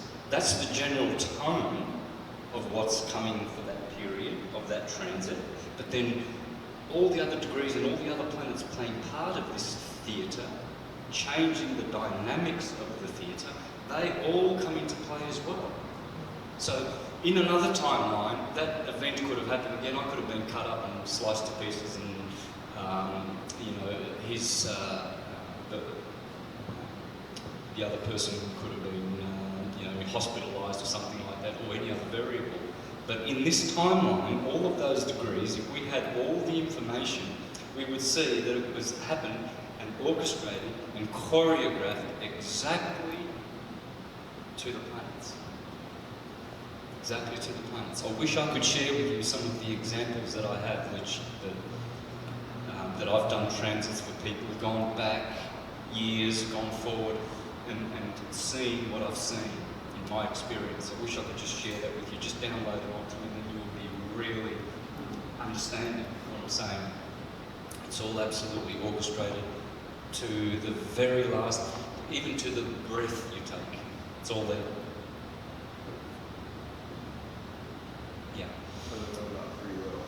Sorry, free will? Well, this is where, you know the variables? That's where you influence the gods. The wise man rules his stars. The ignorant man is ruled by his stars. You get to rule the stars. When you see these things coming, you can affect a change into it. How? By your consciousness. Because instead of the event happening 3 seconds later on the degree of death, you initiated it earlier because you were aware and you escaped death. You see, you do have the power of free will. It's been given to you, but many people do not use it. They're slaves.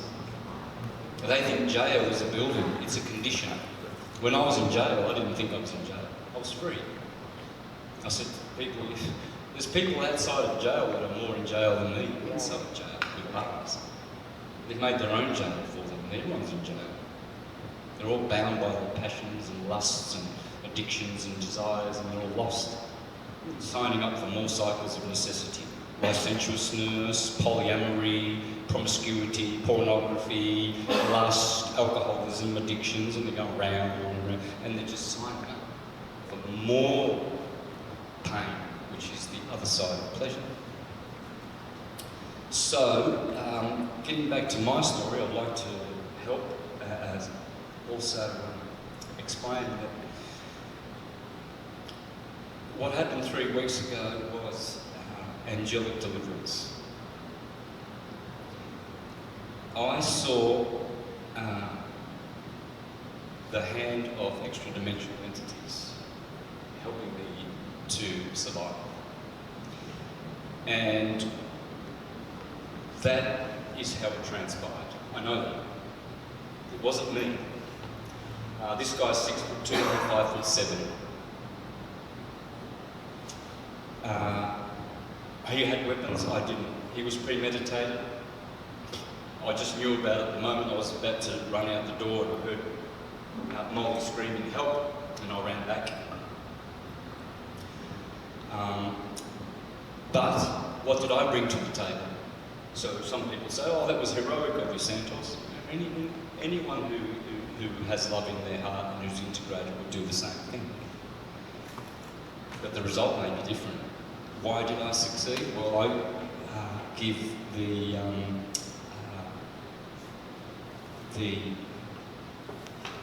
glory to the angels, but they won't be there to protect you if you're not integrated and you're not inviting them into your life and you're not holy.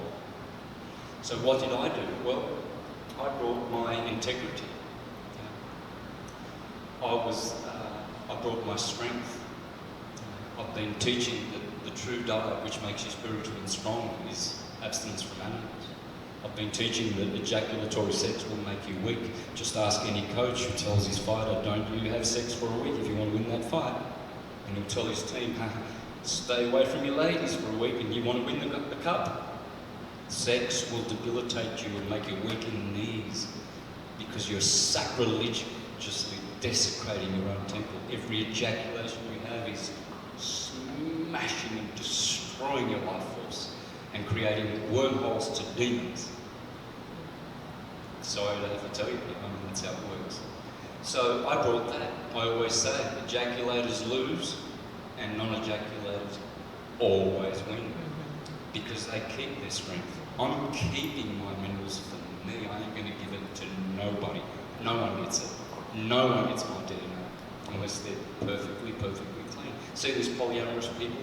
Oh, they go to party and take someone home, etc. Well, not only are you getting all of their demons, hormones, parasites, blood, all of their ancestral diseases and programming in it, like a computer that you buy a new computer and it's free of viruses and it works well. As soon as a virus hits it, it slows down.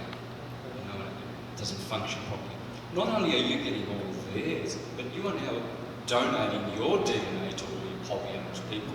What are they going to do with your soul? You might be drunk one night and you bring home someone. You know how guys say, "Oh boy," something about a brown paper bag, right?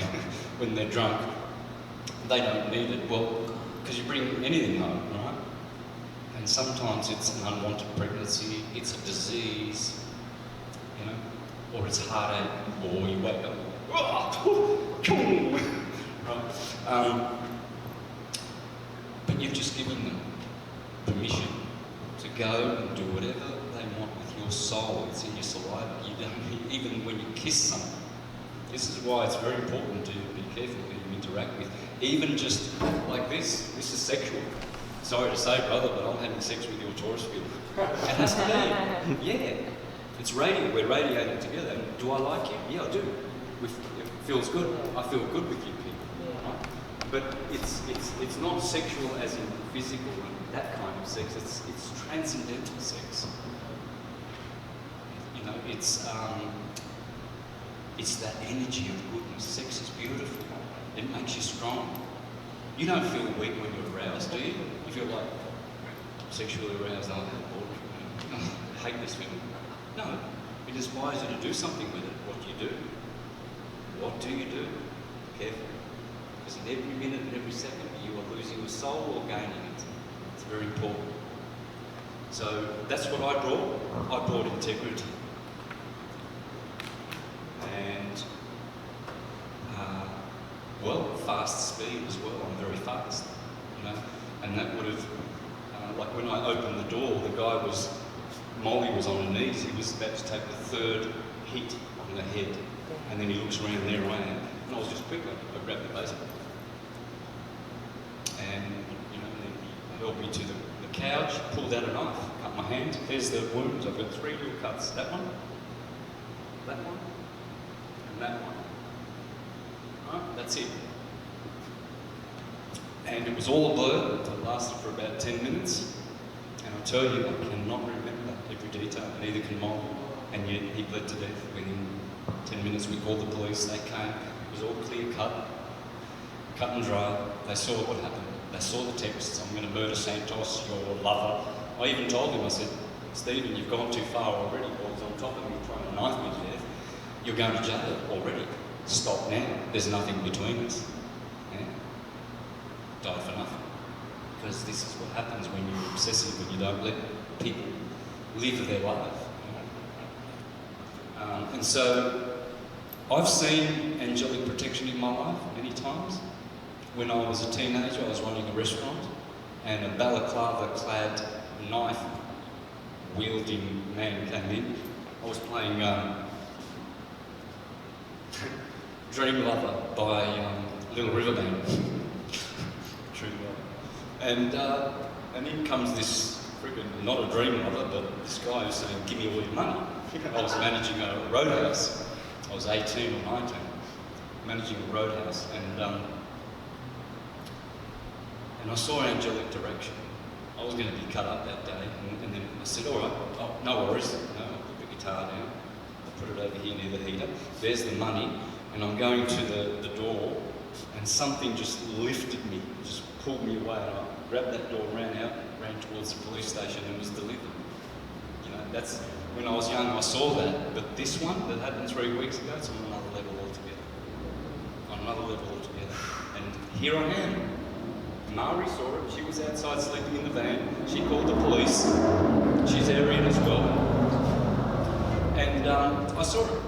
And you're seeing it. You know? And I can say that those beings are there to protect you. You just have to acknowledge them and invite them into your life.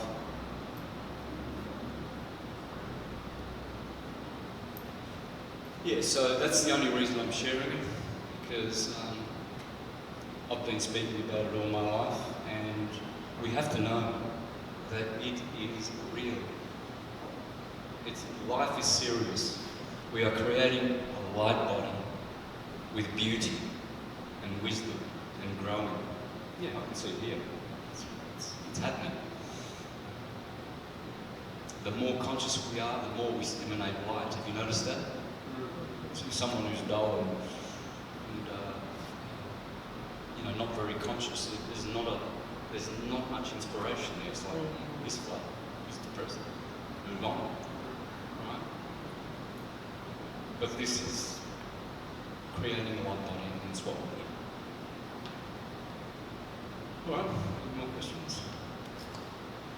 Is there a symbolic or functional significance of removing the ampersand from the alphabet? Can you repeat the question? We Yeah. can't hear. Why did they remove the ampersand from the English language?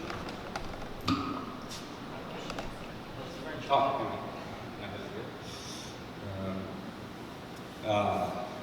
yeah, but anyway, the little and sign, sometimes they do it like that, yeah? And, but I think it's like, anyway, the ampersand, yeah, to make one number less than the perfection, the number of perfection, which is 27 on the Rubik's Cube. But then again, that's not a good way to explain that, because the number of 26 is valid as well. 26 is the half of 52. There are 52 cards in the deck, 52 weeks of the year. So again, it all goes back to the Yaram. So 26 is valid as well. 29 of the Jews, the Hebrew, extensive Hebrew alphabet. 22 is the normal Hebrew, but then they've got another one which is 29. And remember, yeah, there's many other 29s, and in numerology, and they're all significant. It's too elaborate to be able to, explain that properly. But remember one thing: just validate everything you learn. If you can't validate, get rid of it. Right? You see these people coming along saying, "Oh, the 12 signs, that's old-fashioned. Now NASA tells you there are 13 signs. A fucus has jumped in." They jump to a new truth just so flippantly and quickly without having any solid basis, and they teach it and preach it as if it's true. No grounding, no direct knowledge. Well, there is a system of 13, it's lunar, but it doesn't discredit and debunk the system of 12. It just complements it. Jazz does not debunk blues. Just because the jazz musicians think they're better than the blues musicians, they can't say, hey, you can't play blues anymore because jazz is better. It's a better system. It makes people happy.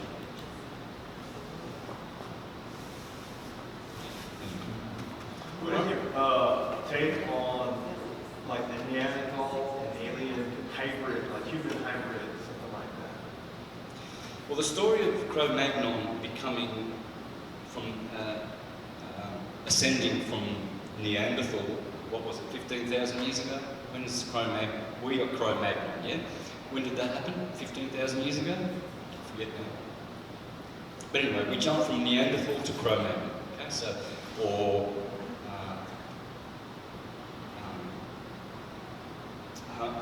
Homo sapiens. From Homo sapiens to Homo sapiens, yeah? Homo sapiens. Homo sapiens sapien. Oh, that's better. Homo sapiens sapien, yeah? Okay.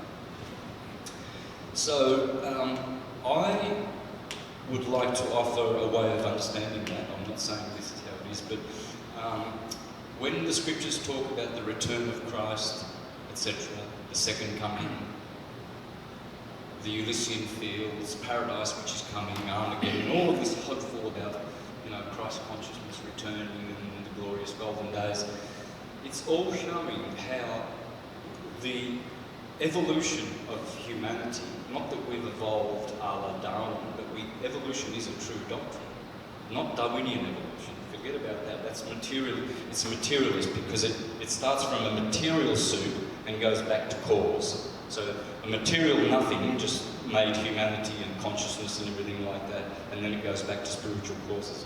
This is Aristotelian Newtonian rubbish, Darwinian rubbish. The Neoplatonists taught the opposite. Everything comes from causes, like that screen. It doesn't begin on the screen, it begins in a fire. That's where the information comes from. So, there are spiritual causes for all things. So when the return of the Christ comes, it means that man, his consciousness going from mineral, plant, animal to human, these are all steps which are road maps or pointers to the level of consciousness that humanity has been seeded with. So Cro-Magnon would be a way of saying that mankind received or came into a higher level, more developed in his nervous system at such and such a time. Has to be. Because they tell you, that's how they tell you that in academic conventional science. They tell you that Neanderthal was limited in his brain and then he became more erectus, you know, and became more intelligent, and now he's Cro-Magnon and we're very intelligent. Well, Michael Cremer, who teaches devolution rather than evolution, proves that we are devolving, evolving, devolving, evolving throughout all of history. That's how it works. So the return of consciousness is we forget it when we devolve, and then it comes back at the wave crest, and then the wave trough, it goes away, and that's why there's always a second coming of the Lord, and we're always waiting for this consciousness to come back and awaken us and save us from our ignorance and bad behaviour. Now, to pick up on that, does that relate to the 25,000 year cycle that we're in? Yes, absolutely. That's a cycle of necessity. And it's either 24,000 years minimum, and the most maximum it can be is 25,920 years. So it's a variable of 2,000 years. Why? Simple. Because the rate of precession is not constant.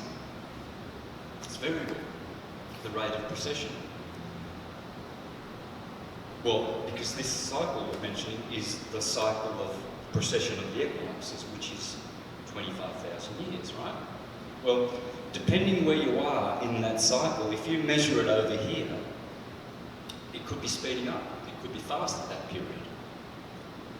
And then if you measure it over here, you'll say, oh, it's 24,000 years, it's really, really, really fast.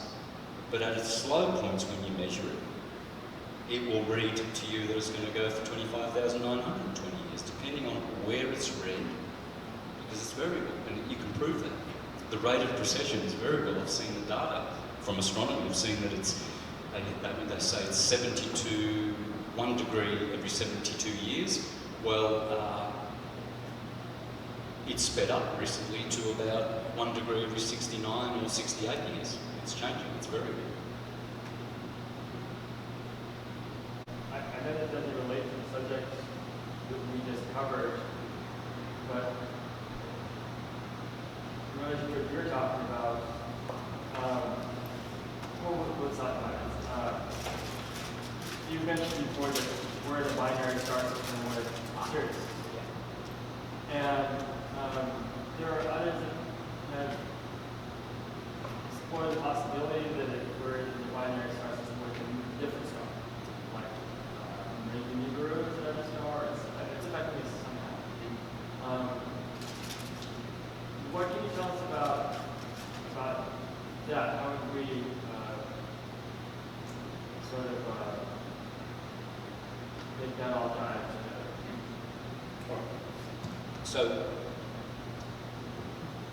in some, Sri Yukteswar, the guy who spoke of magnetism as divine magnetism, which I mentioned at the start of the presentation, he says that our sun is in a binary with Sirius, and it takes 24,000 years. Now, Sri Yukteswar was influenced by the Jesuits who have controlled India for 500 years, and so he was using an incorrect model to explain a very, very universal truth. We're in a cycle called the cycle of precession. And he says that Sirius is over here, and our sun is over here, and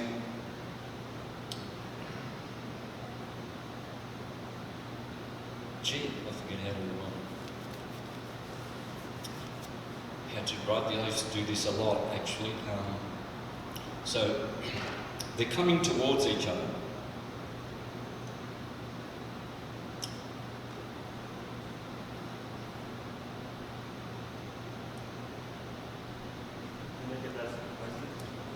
Is it? Yeah. Do you remember how we used to do this? I think you both made it as classes. Oh, yeah, okay. So, it's like this. That's it. There's a central point here. That's it. So, what he says is that Sirius and our sun are in a binary. And what happens is, when they're furthest away from each other, like now, that's a long way away from each other, this is the Iron Age, with Kali Yuga, California.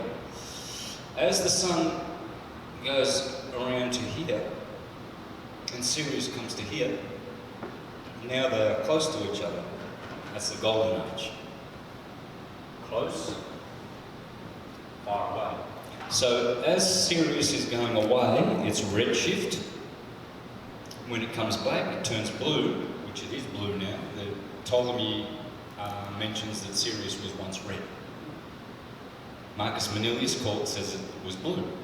So there's discrepancy. There's always, you can go online and Google, you can see all this story about syncretism being red or blue, and the arguments in history.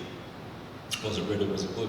Well, Sri Yukteswar says that it's basically red shift going away, blue shift coming towards. So we are now, supposedly, according to him, we are coming towards, and Sirius is coming towards us here as well. We're about here, and we've just entered the Dvapara Yuga, the second Yuga. Kali is the fourth. This is the third. Hang on, Treta Yuga. So we've got Satya. Satya is the first, the Golden Age. Treta, Silver Age. Dvapara, Copper Age, Bronze, and that's the Iron Age, the Kali. So you've got Satya, Treta, Dvapara, and Kali Yuga. So, and that's all in here. And he's got a graph in his book where he shows Iron Age, here, going down and going back is the Copper Age. Here will be the Silver Age, and all of this is the Golden Age. And you can see the Golden Age lasts for 12,000 years, and then all of this is the other 12,000 years of silver, copper, and iron. Now, how do we explain this with a horizontal, stationary, flat Earth? Easy. They are not binary, but they're not flying around in space. Sirius is the only star, possibly, that does not precess. In the Middle Ages, the Arabic astronomers, the Muslim and Persian astrologers, they were always monitoring Sirius and found that it does not precess. In fact, the pyramid, the Great Pyramid of Egypt, the Cheops or the Khufu pyramid, it has a king's chamber, and in the south, that's pointing to Sirius. The southern one, that's pointing to Theban. This one's pointing to, used to point to Polaris in the north, and this is to Sirius, and one is to Sirius. Anyway, one of the arguments that they made was that that chamber, Sirius has been in that chamber. You can still see today, you'll see Sirius through that chamber. It's lined up to Sirius and it's never changed. It's never precessed. So how I see it is that they are in a binary, and it is a 24,000 year cycle, but they're not flying around in space. Sirius comes closer to our sun and then goes back. It's a breath. So how it works, I don't know. But it could be that Sirius is another torus field solar system next to ours, which is a floating torus field. That's what it is. Shape of the heart. That's the Earth, the plane of inertia, planet of Eartha. This is the North Pole. This is the South Pole. It's a disk. Thank you, Stan Tenen. And Sirius is possibly another one over here. You know, just and they come into, you know, they're connected to each other because there's millions of these. We're not the only solar system. There's, read Bhagavad Gita, there's an endless amount of Brahman universes, like the endless amount of cells in your body. These are cells. And so Sirius is the girlfriend of our solar system somehow. It's the mother, Isis. She is the mother, the womb of this solar system. Her Taurus field energy is having a very sexual relationship with our solar system. That's why when the scriptures say Jesus of Nazareth,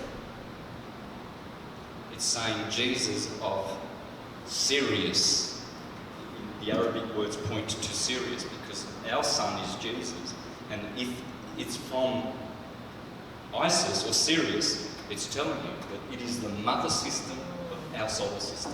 And this is why all the peoples attributed so much reverence to this star. In fact, we still call people Sir, yes, Sir, to this day. Because it is the most divine epithet and compliment you can give to people. And the Dogon people, Dogon, there you go, backwards, Dogon, no God, or to know God. See, the Dogon people, they were always monitoring Sirius and loving it and revering it because they knew the relationship. They knew the 49-year cycle of Sirius B going on around, supposedly, Sirius A. So it is the God star. It's the dog star and it's the God star. Dog and God are interchangeable. They call it the dog star because they're telling you the same letters mean God. You have to just pay attention. But yeah, there's definitely a relationship to answer. I hope I answered that as best I could, but I mean, sufficiently, but that's about the best I can come up with. No one else has come up with anything that impresses me about it, except for Walter Cruttenden's book on Sirius, but he's, you know, probably very conventional in his way of explaining it and using Jesuit Copernican explanations, which are all hocus pocus. All right, that's it. Thanks, guys. Thanks, Santos.